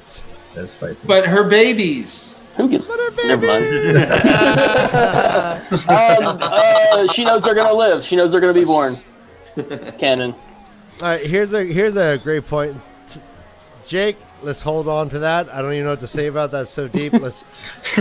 Anyone in chat want to respond to what Jake just said? You want to cancel him? Is cancel culture coming in onto Jake? Are you triggered, Ryan? Did you get triggered? But Dane Lou says, I keep saying your name, I'm sorry. So this person says, Tom killed both Terengale and the King of Carhian, in addition to all the behind-the-scenes machinations. Right. Do we all agree with that? Let's huddle in. Right. Yeah. Do we all agree with that? Yeah, Tom's just badass. Mm-hmm. I mean, I think there's some people that are just good assassins. Tom is one. Did he kill the king himself, or did he have an uprising kill the king? No, he killed the king himself. I thought he killed the king himself. How do we know that? I mean, like, where are we at in the books when this is happening? Like, shall I check the companion? Is probably in there. Screen. Within the next 15 chapters, I thought. Oh. Yeah, it's a thought that he has later when he's in Tarvalin, I think. Kind of like thinks about having. Right before he meets Matt when he's hammered. Oh, and he's remembering how hard it was to clean the blades of all the blood. He's like, oh man, I need some WD-40 for that shit. That was my third best knives. I'm on my third best knives. Jinx. All right, so Art is saying he probably killed Lamont too. Like is that? I thought Lamont. Is that? I thought Lamont was playing for the Lakers. It is also stated in the companion, Tarangil was supposedly killed in a hunting accident, but in fact was assassinated by Tom Merrilin when the latter discovered that Tarangil intended to usurp the throne of Andor. All right. Well, all right. So we know. I assume Tarangil was him. What about this other fucker? Galdrian. Yeah. Yeah, I think that that happened. been political maneuvering more. That happened after Dina. Dina was killed. Right. He went on a fucking rampage. Right. Yeah, there was an uprising, so like it could be. Tom assassinated Galdrian in 998 NE. God damn! The companion is kind of. Thank you, Rob. This is why I keep it on the desk next to me. Yeah, I got it. So I can occasionally. What the fuck is that companion? I have it lit up in the background. It's more decorative because I really can't read anyways. those eyes all are the way just back. Can you reach the page? Can you hold the book and reach around to turn the pages with those little helms in there? Rob, let's not talk about reach arounds right now. Gross. All right, so Galdrian was killed by Tom. Yeah, everyone knows more than me. That's great. No, this is why we're here. I said in the beginning, Tavern Talk. Yeah, no, we're all good. Correct the stupid puppets. We don't know what we're doing. We're speculating wildly. I'm rooting for the Green Bay Plunkers. No, it's the Packers. Okay, thank you for correcting me. Now I know more. We're all good. All right, so your friend, if you are a new to us, please. Your friend! Like and subscribe. I want to be your friend too. I like that sassy face. It's like I'm your friend, but I'm just sunning myself, and I don't want to look at you right now. I'm sunning myself? Yeah, sunning myself. It looks like a sun itself. Sun itself? Yeah. Well, welcome. Skeeter, I love your reply, by the way. Portal Stone accident.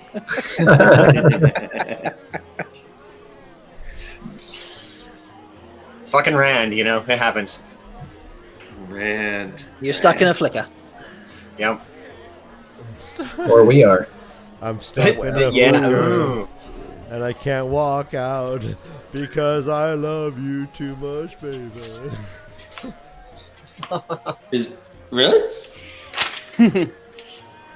So there is a song. This is like pretty much one of the only songs that I kind of remember that RJ kind of wrote down. There's a song that they start singing as Rand's playing his college tunes.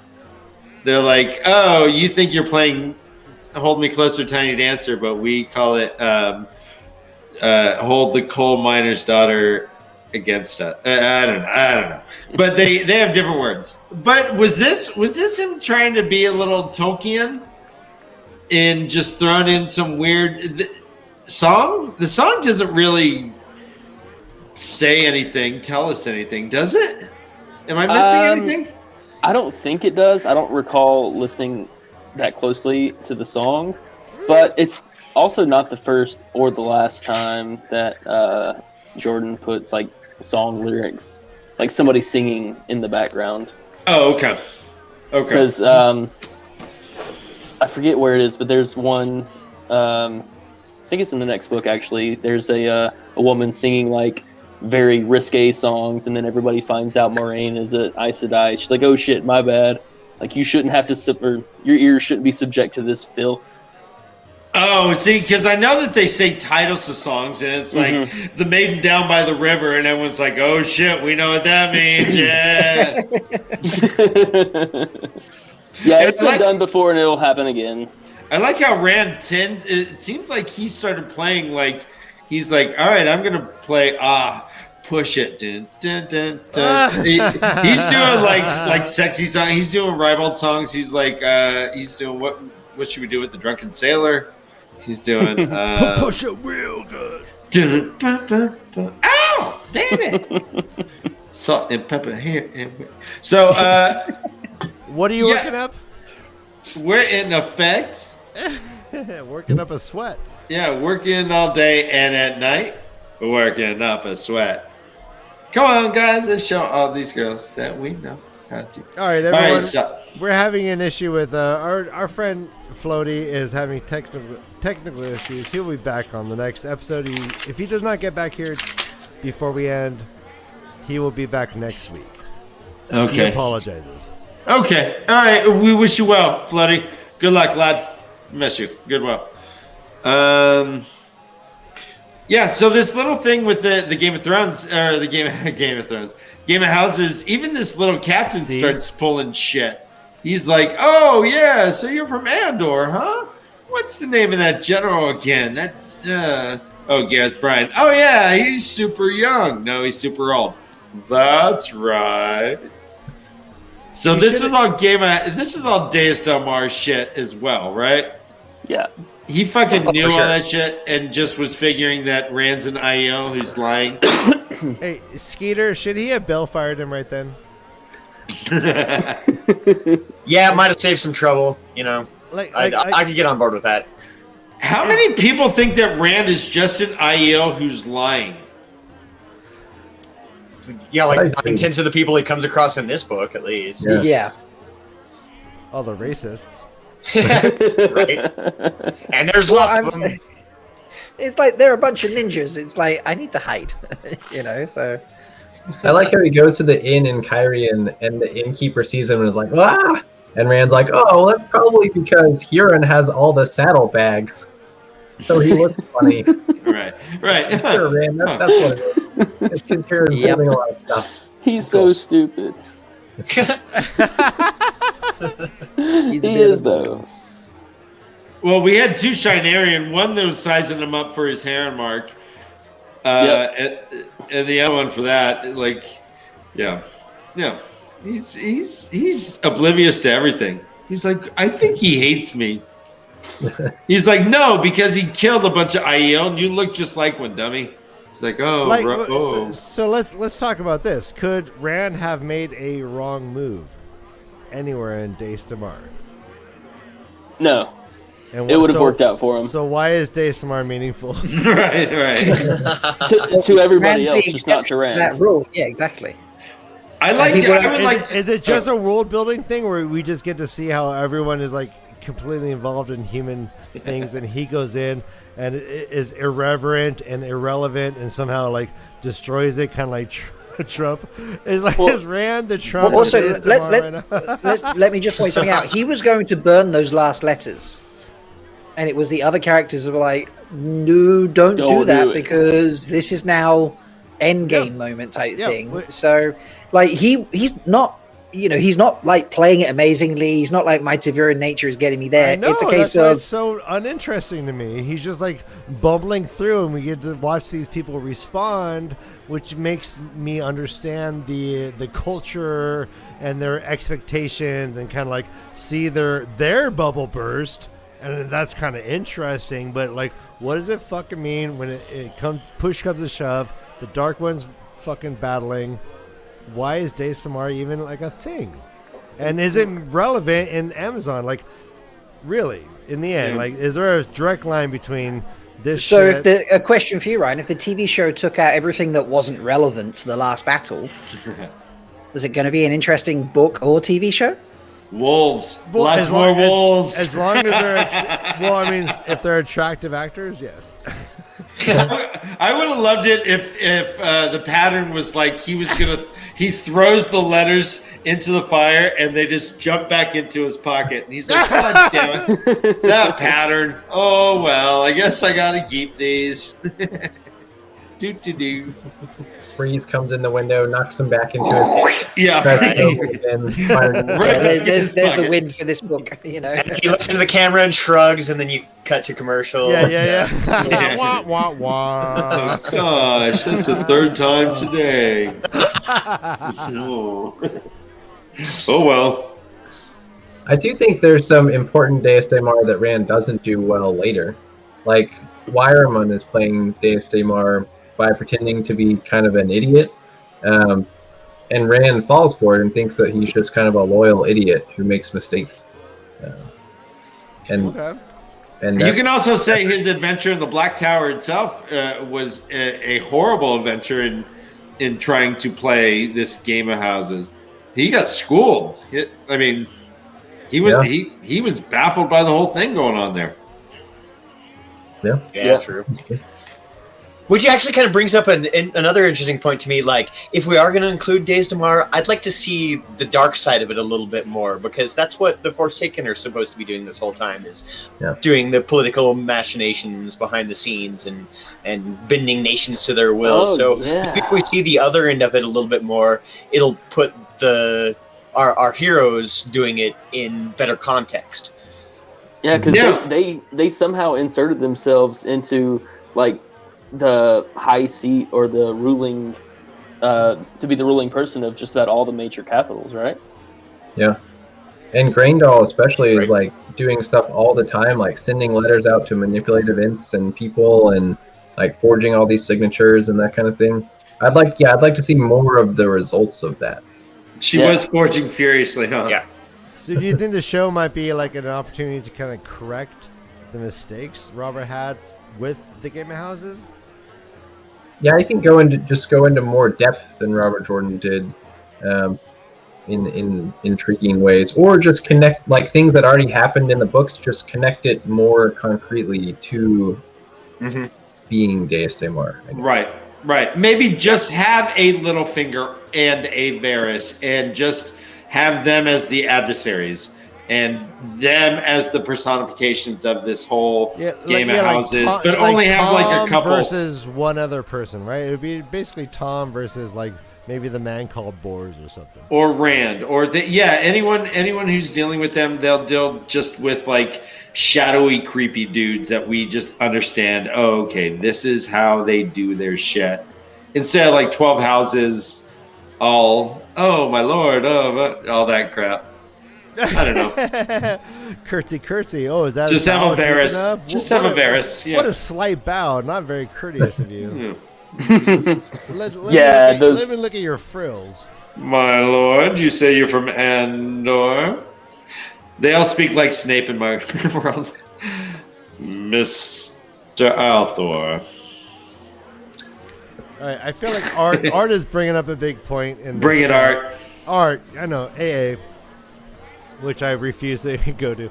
If their subordinates had not seen through their actions from knowing the captains, the last battle itself had been lost. I read that with all in sorts of import, but it makes no sense to me. Deep.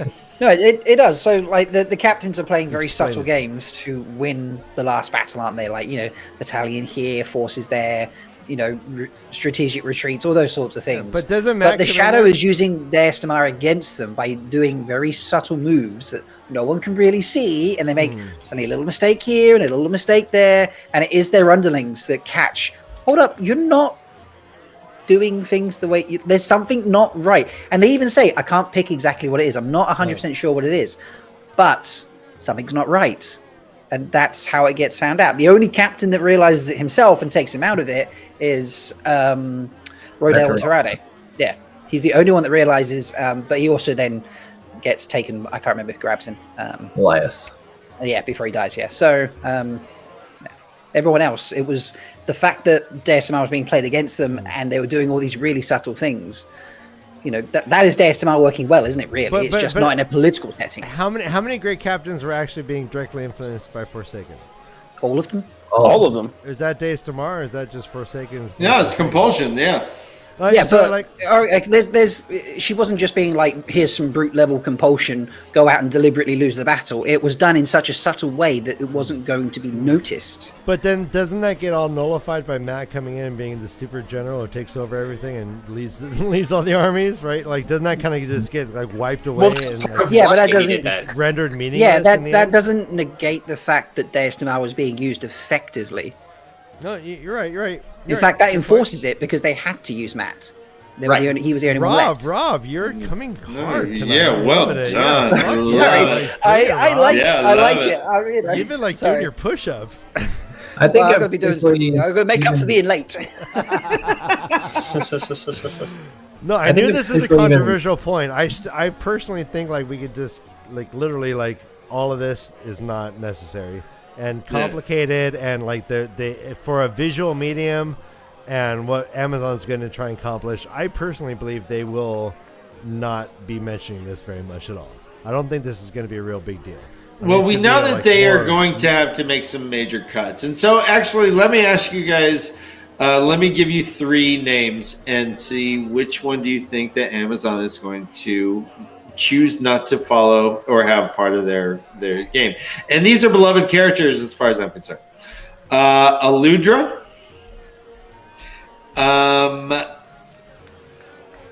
Logain, whoa, or another L word. No. Fuck, I had it in my head. Describe what they do. Do they? Who are they friends with? Or Birgit. Whoa. Birgit. Well, we know Logan's in it. He's already been cast. Yeah. Okay. As a major role. That was a bad one then, I guess. Throw in a third then. Yeah. Well, is he taking the role of Tame, or is there going to be a Tame? Ooh. Is that going to be a blended character? Or Boogie? I don't think they could combine those 2 characters. I mean, how many seasons are we looking at here, guys? Like 5 or 6? 17. 17 seasons? Yeah. 17. No, they said 6. Probably 6. Amazon usually does 6. But it's $1 billion investment by Amazon. This is the most exciting shit ever. I think 8 at least. I would hope for 8. I was even at the beginning. I kind of expected 7, to be honest. That was me working off a premise of 2 books per season, which some seasons won't work, but other seasons there's a lot you can condense and crossover and will work, and you'll be able to do like 3 books in a season or something, perhaps. So I was like 7 was the number I kind of predicted personally. I got a question. Right. Yeah. Let me replace. Hold on. Let's stick with this question. Let me replace Tame or Logain with Oliver. Okay, so no Olva, no Aludra, or no Bagheet. Yes. Wait. Choose one, or who do we want to keep? Who would be the most likely to not show up in this series? Oliver. Definitely Oliver. Yeah. Yeah. I think Yep. Yeah. He has the least impact on the story, and he blows a horn, baby. Yeah, we can do that. It's at the very last battle. You could give that to anybody at the very end. Actually, I would be fine with them giving that to Fail at the end, because she's like her whole story is starting out as a hunter for the horn. Oh, that's she protects it at the end. I'd be fine with her being trapped. She's like, well, "Fuck it, let me give this a go," and then she does, and then boom. That'd be pretty Shall we Or how about minimize spoilers considering who's in the background, Ryan? And they can actually hear what we're saying? Yeah, you're right. Oh, guys, I don't mean to brag. I don't like to gloat. But, guys, put your hands together. It's time to float. All right. Hold on. Whoa, Jesus. Well, I was going to say, wait. Quick on the draw, Brother Dan. Yeah, that was no a bit spoilers. Sorry, it's only Ryan and let's explain what's happening. So, everyone, we have our friend Floaty from Discord. He's coming in. He's reading along with us in our first-time reader show on Thursdays. He comes in for a 10-minute segment during our Tavern Talk. He's a great kid. His name is Floaty, and this is Time to Float. All right, we're bringing him in. The way of the float, baby. The way of the float. All right. Let's give him a puppet sandwich. Say again? Technology can be a bitch. Technology is a fickle mistress, indeed. And it was like we're doing exactly what we did last time. It worked last time. It's not working now. We don't know what's going on. So I was like, "Fuck it, I'm using my phone." Murphy's there you Law. go. Hey, way to go! You're like you don't know MacGyver. You're too young. And then I have that shirt on. I was you're waiting for. Oh yeah. Oh yeah, let's see it. Let's see. What is this? Oh, the Defy Gravity. Oh yes, that's a great song. That's a great tour. Great musical. Well done, Floaty. Floaty's a big musical theater guy. I am too. We talk about musical theater sometimes. What do you know? Yeah, so Floaty, say hi to our guests. Hold on, real quick. In chat, we have 10 minutes of no spoiler talk. Just 10 minutes. Let's keep it clean. We're going to go through the 2 chapters with Floaty. He's going to give us our thoughts, give us his predictions. If you have any questions for Floaty, send them in. We'll pop them in, and he will answer them. We are an interactive thing. Yes. So Floaty, we are talking about the 9 rings. This was a chapter through Rand's point of view. Yeah. What do your notes read, my friend? Do what? What do your notes read for us? Hit us I'm up. fine. That's all right. All right. You know, 9 rings. Not 8, not 7. Okay, so first of all, I have for you. Oh, here's a good one to start with. Talk to me, baby. Talking about capturing. Okay. And then she starts crying, drops the oil lamp, creates the fire, and then they put it out. And then what do you think? One day she'll burn it down, but she's joking. And then she's like, "Oh, I've never done this before." So and then the innkeeper's just like, "Oh, it's all excuses." What do you think happened there? I honestly believe something to do. So you know how like Egwene has those Bowsmon dreams, whatever. I feel like it's something similar to that.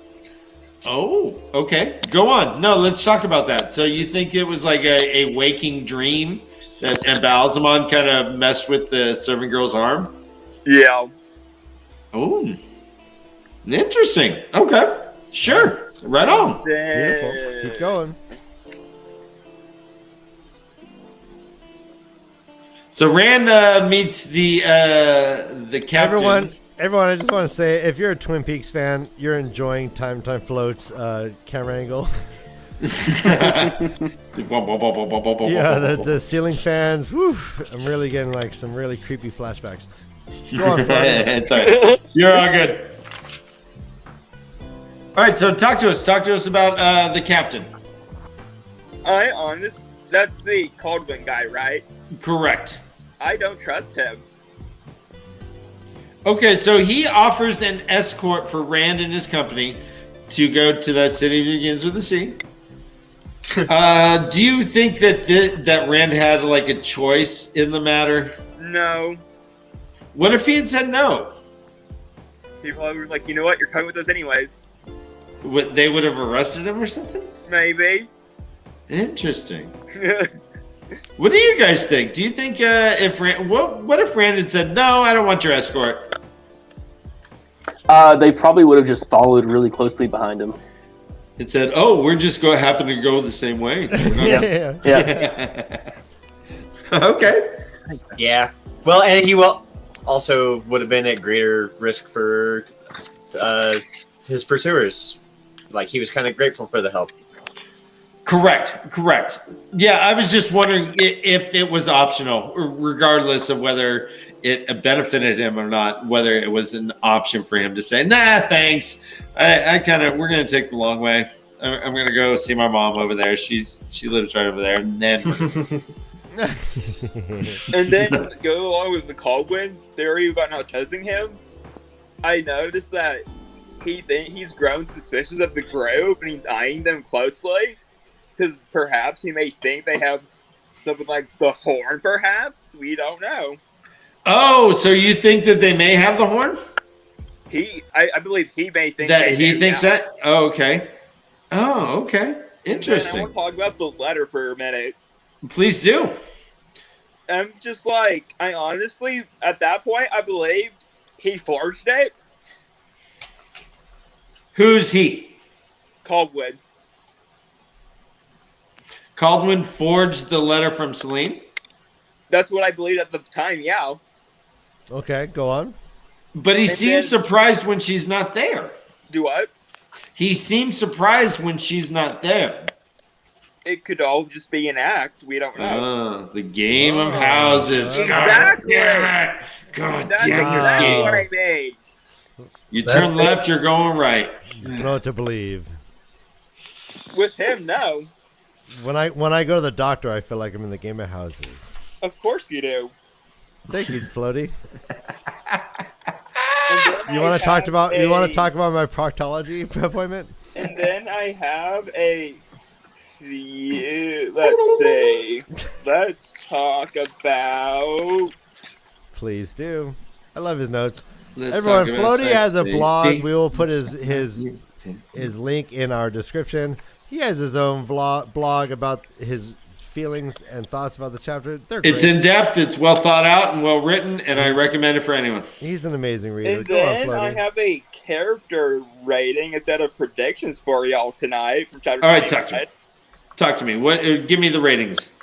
Okay, overall, I have that Rand, then Moraine, then Parrot, then Nynaeve, then Matt. This is who can win in a race, right? This is who wins in arm wrestling contests? Or who makes an omelet better? Who does the best waffle? Who I like as a person so far. Oh, okay. Oh, okay. Oh, nice. Yeah. All right, so Like, start again. So it's Maureen, Land. What was it? Rand, Moraine, Parrot, Nynaeve, Matt. Nice. Okay. And then Like who you want to be best friends with, or who you like as a person more? Like who you admire the most? Rand's the best. Yeah. Who do you want to be friends and then with? I have though? another one on that topic. Talk to me. I like Baron for book 2 so far, and dislike Leandrin and Selene, but I don't dislike Selene as much as I do Leandrin. Oh, snap. Some Leandrin hate. Huh, But I don't hate her as much as Leandrin. That's out of the blue. All right, so I'm gonna go 9 rings deep here. This may seem uncomfortable. No, that's the problem. Sorry, I was responding. All right, so let's move on. I think I would call it after 6 rings, to be honest. Let's move on to Moraine and Lan. Okay. The books they discussed, I found that pretty interesting. Oh, all the books that she has all around her? Yes. Yeah, she has like 20 different books. I have a few of them listed out. All right, read it. So, for the Trolloc Wars, I was assuming they were talking about the Battle of the Trollocs Lost. I'm assuming. Okay. And then the Watchers Over the Waves, it seemed to be like foreshadowing a tragic event soon to come or something like that.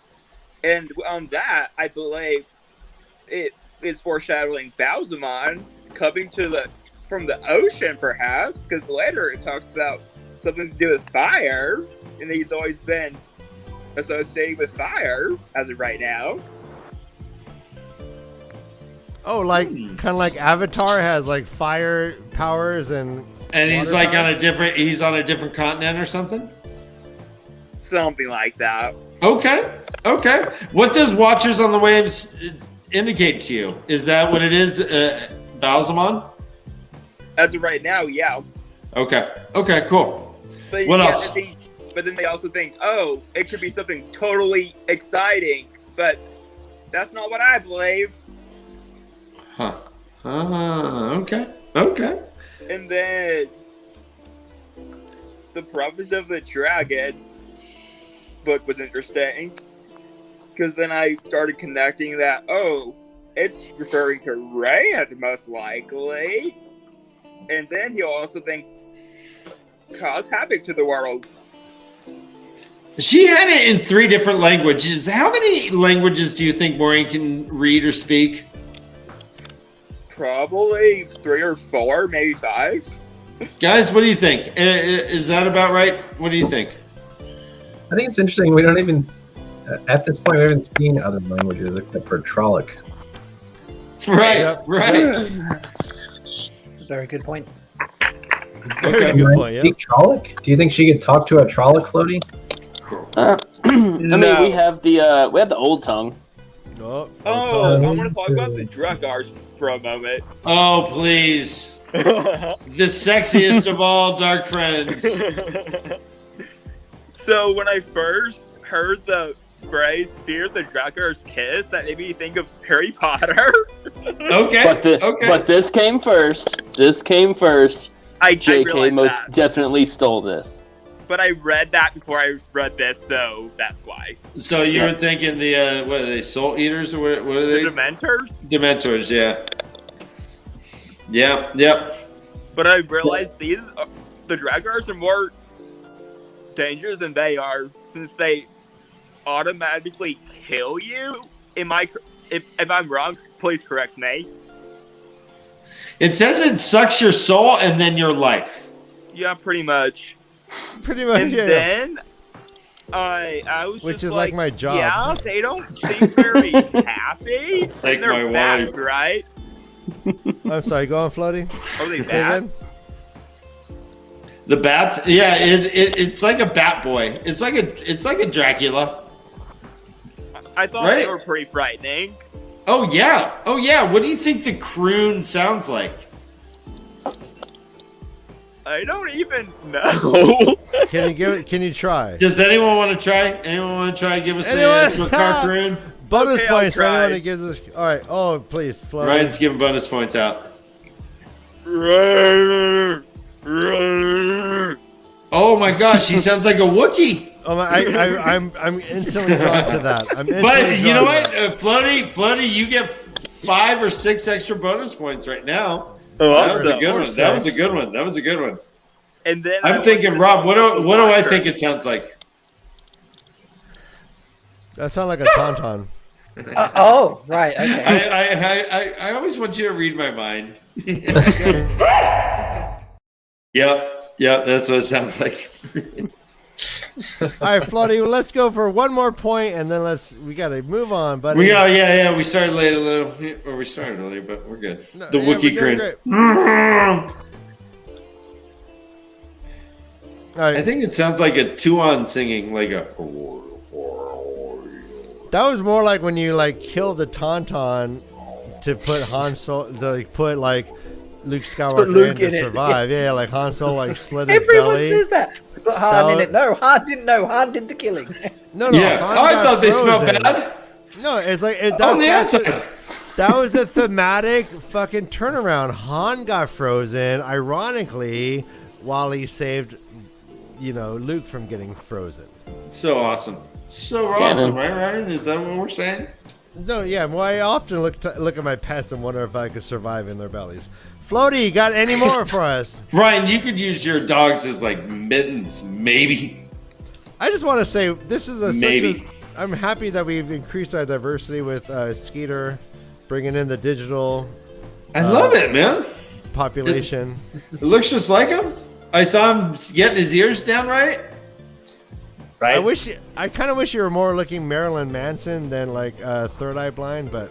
Well, I like when you do that with your eyes, and sometimes your eyes will blink, in weird manners, like a wink, and I'm he's winking at me. No, I think he's constantly flirting with us. Yeah, me too. I'm like, he's fucking digging me.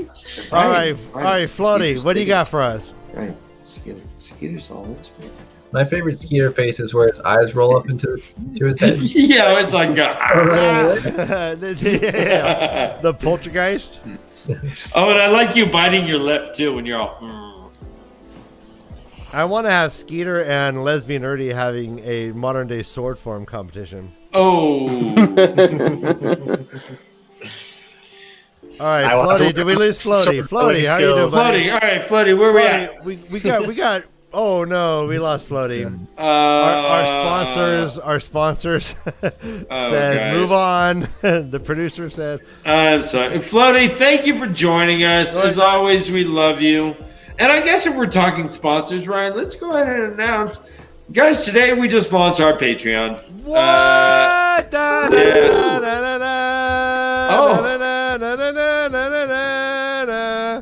Brother Dan, rap about the Patreon. https:// www.patreon.com/thewayoftheleaf. That's here we go. Let's give me. Yeah.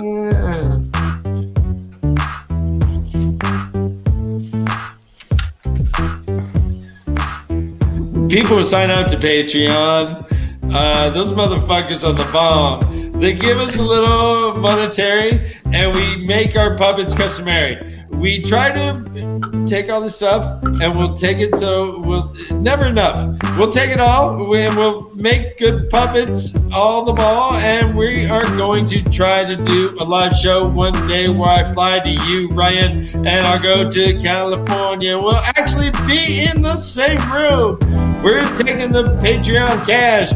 We're putting it all of that stash. I'm going to California. I'm going to see and hang out with ya. So that's what we're doing. That's why we're in this room. And I love the heart eyes, even better than the star eyes. I love the heart eyes. What? You're doing your own the star eyes. Patreon. So yeah, if you join us, you get exclusive stuff, and we'll do marathon on the thong. I'll wear a thong. I'll sing you a song, and we'll have the night go long, on and on and on and on, till the break of dawn. Oh, look at that! All right, well done. I think we have Floaty coming back in. Let's say hi to our friend Floaty. Yeah, we need. I hit the wrong button. I'm so sorry. It's all right. I often hit the wrong button, but it somehow works out for me. What I was trying to say was, this part just came to me. It says 5 rise forth and 4 return. Uh-huh. And I'm thinking that 5 will live and all of them but 1 will die and return. And then my future predictions lastly says, so everyone is accompanied to the city of Kyrian, and mysteriously Selene left this village undetected in the middle of the night. I'm starting to think at this point Caldwin has something to do with it. Okay. Along with the House of Games. So he's just messing with their head. Yeah, pretty much. Huh. That's a pretty astute point. Said, I hope they find Selene at some point. Right.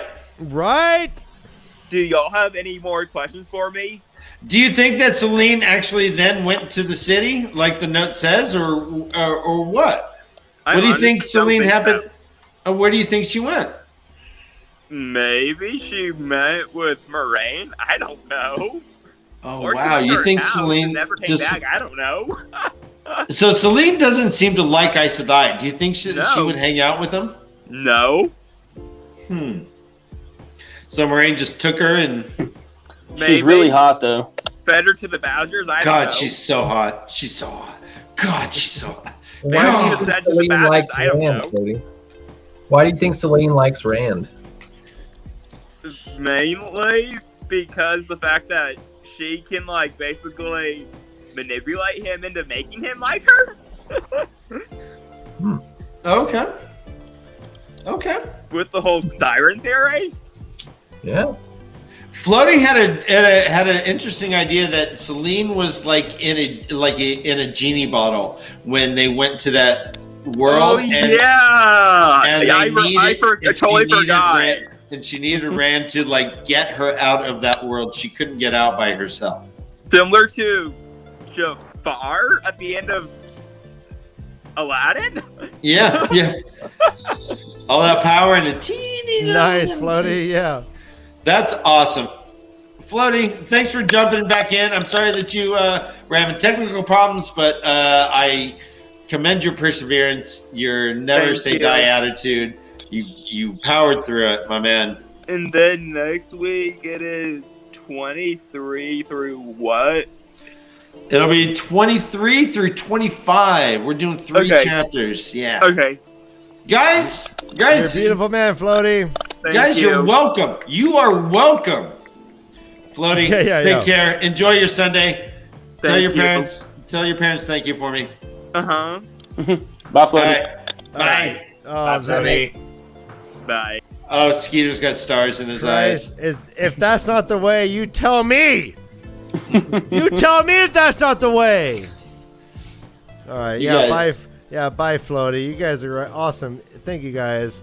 Floaty's the best. He's a really, really excited reader. He's really detailed-oriented reader. He has some great point. I love his takes. His predictions are wild and sometimes well done, Floaty. Sometimes very interesting. For sure. All right, God damn it, Chris Moorhead. I love your name. Ryan, is it time to thank the internet? Is it time to thank the internet? It is. We're going to say thanks, internet, for a second here, guys. This is the segment called Thank You, Internet. Gee, thank you, internet. And I have some special... let's get our special... All right, so what we did is I essentially called more or less Wetlander humor on Reddit, but different websites as well, and got some Wheel of Time themed memes. And so we're thanking the internet for this little section. I don't have specific, hey, thanks this person for making that. We're just thanking the internet in general. Yeah, if you've been on the internet, you might find yourself on this segment. Here you go. And go ahead and let us know.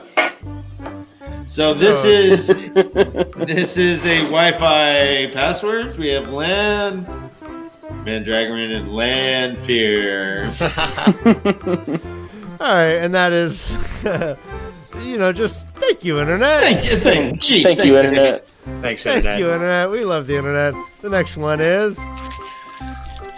Is a parent trying to get a peaceful night's sleep and the wolf dream is just chewing it. Gravity Falls is a great show. I recommend it. Oh, shit, I'm sorry. We should have done a trigger warning for everyone with restless leg syndrome. Oh, yeah. Sorry. We are so insensitive. Let's blame the internet. Well, thank the internet and blame the internet. Thank you, internet. Thanks. I like the music, Ryan. No, you're welcome.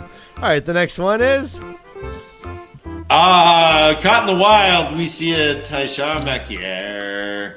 That's just a little prop to Rob. Taishar.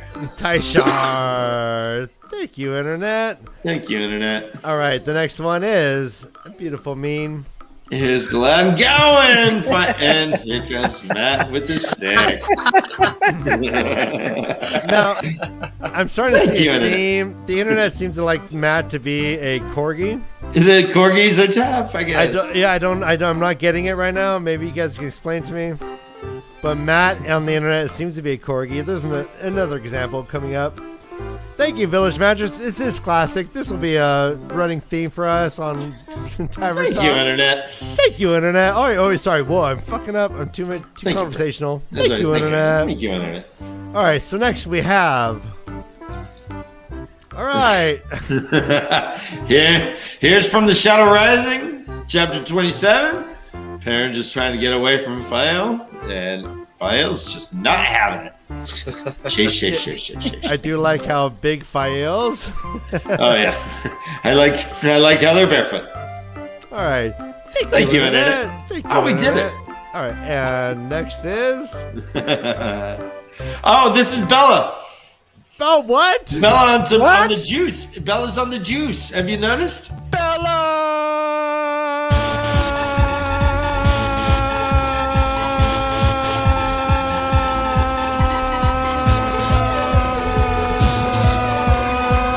Will this ever get old?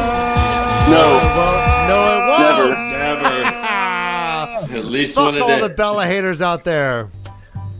That's an absolute unit.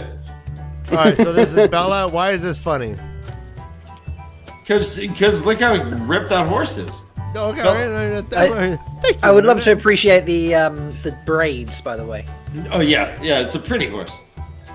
All right, thank you, internet. Thank you, internet. Next we have... we have just Egg Sedai. Rob, Egg Sedai? Egg Sedai. No, this was not me. Or Krakendar. All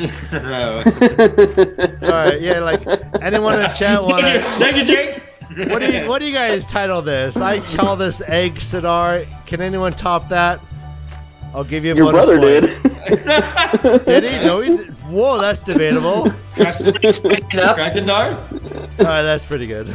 Yeah, I like Krakendar. Scrambled egg win, that's pretty good. Oh my god! Badger Scrambled egg Reborn win. is like, do you have like a team of people, Badger? What's going on here? Egg win over easy! Oh my god, no!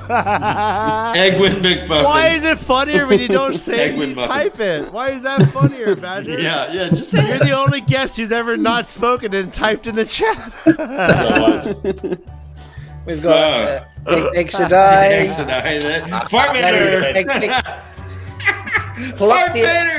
Cluckdia, Dilla, yeah, he said Quendia, Yeah.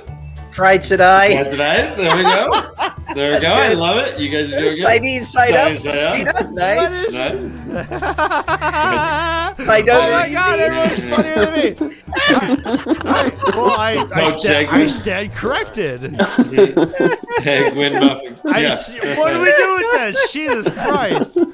People are funny, right? People are But just who wins? We need it. I'm not leaving this picture until we know what we're calling this. Side over easy was. Or side over easy was good. Yeah, side over easy from Tree. Yeah, that was. Although I have to say, Skeeter, your side in, side up was all pretty good for me. I have to say. All right, you guys are amazing. I love Bart. Who's Bart Vader?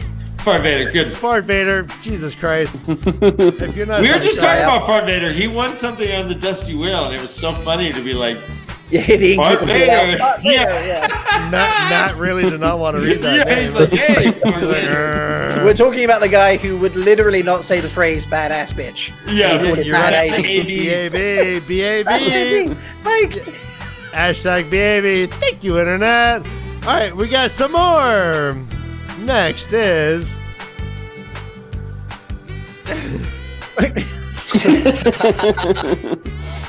This is Pixel 3D Land.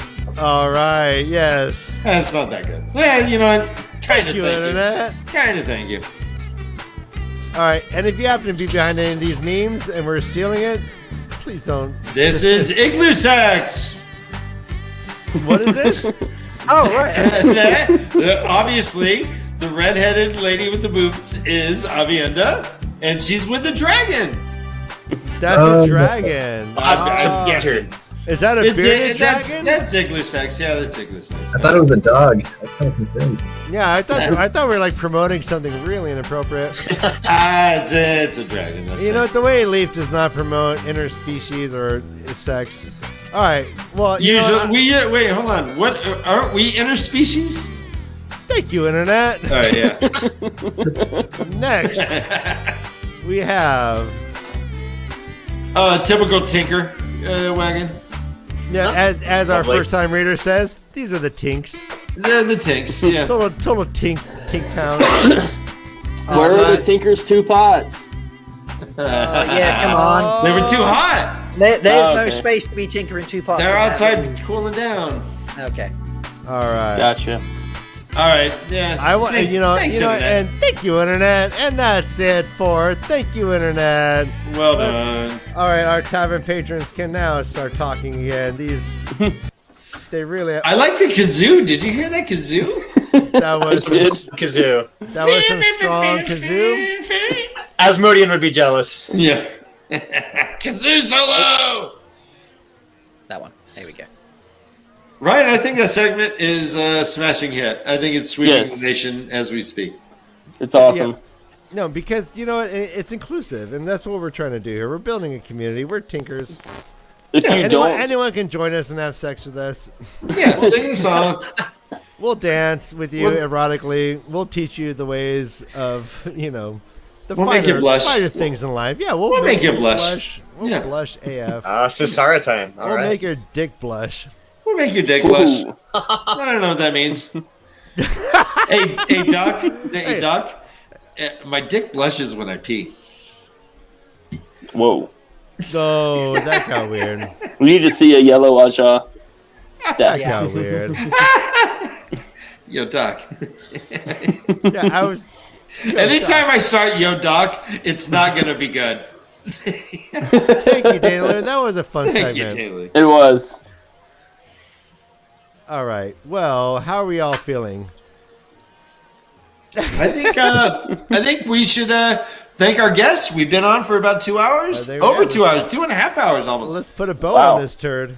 You guys, this has been awesome. This has been very awesome. First, let me thank Time to Float, the way the float thing. I enjoy each and every time Floaties on with us, and I dig it very much. Badger, thank you for joining us. Go ahead. Can you tell people where they can see more of your stuff at all? Sure, yeah. I have a YouTube channel called The Badger Reborn, so you can just search that and see my Wheel of Time YouTube videos, which are unique and fun. Hopefully you'll find them that way. I mean, like, when are you gonna get back on the wagon and start giving us some content, bro? So hopefully very soon. Yes, it's been a while. Hopefully very soon. It's been a while. Badger was part of our fantasy football league. I was, yes. Which was great. Made the playoffs too. All right, let's give Badger a kiss. Thank you, Badger. Right. Who's next? You tell. I'll let you go. Ryan, you do. Skeeter, how are you doing? What do you want to say to the world before you get off? I mean, get off, like, stop. I mean, sorry, go to sleep. I mean, what? I'm sorry. Go to work. Well, first of all, it was a pleasure being on here and was it? do stuff with. Oh, absolutely. This is good. Go. Freaking awesome. I'm glad. And my only plug really is I do some art. You can check out Team Treehouse on Instagram is where you can see some of my work and some of my best friend's cool artwork. Yes, it's a fun server. Anyways, and it's great people there. You see some knitting or crochet. You see gardening there. You see some pets. You see some puzzles. It's all kinds of art going on. Yep, it's good times. All right, Scott. Yeah, we will be on voice chat after this. Just heads up. Oh, nope, not that one. Yeah, head over to our Discord after this, and we will be chatting it up. Hopefully, our guests will join us. All right, Skeeter, you're getting relegated. Yeah, Skeeter, thanks for coming on. I hope that you won't be a stranger. Stay strange, but don't be a stranger. How's that? Right. All right, happy to be back anytime. And Skeeter, I hope you get out of that dark void you've been living in for a while. Right. Yeah. Hopefully, I can escape in time for work. That'd be great. Oh, wait, Ryan, we didn't give him a kiss. Toss him back up. All right, here, let's give you a kiss. Okay. All right, kick him out. All right, good to see you. Look at the hearts. Oh. And our friend Jake. What do you want to say to the world before you get off? Support your local breweries. Oh yeah, IPAs, baby, or nectar. No, it's been a great time tonight. Like greenhouses. Support your local greenhouses. Yep, that also. All right. And that's all I got. It's been fun. Let's do it again sometime. CNVC and Rob. Oh, I'm sorry, we fucking forgot the kiss. Thank you, Jake. Oh, kiss that beer. Oh man, I gotta fucking. Thank you, Jake. You guys, I'm kind of reacting physically to all these kisses. I don't know what to tell you, but I'm really liking these kisses. All right, yeah. Dan's Rob, you're in trouble. Dan's tie is curling upward. Rob, you're in trouble. Get up here, buddy. All right, come here, buddy. Rob. What do your fans have to look forward to in the future of your channel, my friend? A massive joke competition at the beginning of April. There's going to be huge 7 days of solid polls to find the best ham joke of the last 5 months. Are you looking for submissions, or are these just the ones that these are ones I've posted. Okay. I have taken the 12 best from each of the last 5 months, as liked on the Twitter and Instagram collectively, and then I've thrown in 4 of my favorites from the leftovers, making 64, and we are doing 7 days of polls. And that will culminate in a live stream with Road to Tarvalon and Dan from the Black Tower podcast, where we will have this the grand final poll finish, and then I will do a draw for a giveaway for a joke book made up of those 64 jokes in the order that they came. Oh man, I want one of them joke books one day. I gotta win a joke book. I don't care about any months. There are 2 from the first year last year. There's only 2 in existence. I know, they're exclusive. I might make them one day, maybe. I don't know. But yeah, he hand draws them. Oh, I don't know about that. I'm definitely not hand drawing them. All right, Ryan, we gotta kiss Rob. Oh yeah. All right, love you guys. I'm a little thanks for worried coming. about kissing a Brit because their COVID levels are really high right now. I licked him. I French kissed him. I figured when in Europe. Sorry, I've got my mask. I've got my mask. It's okay. Eat the fish and chips. All right, we'll see you. We'll see you in voice chat. Bye, everyone. All right, we love you all. Yeah. Everyone's the best. I hope everyone has a great life. We'll see you.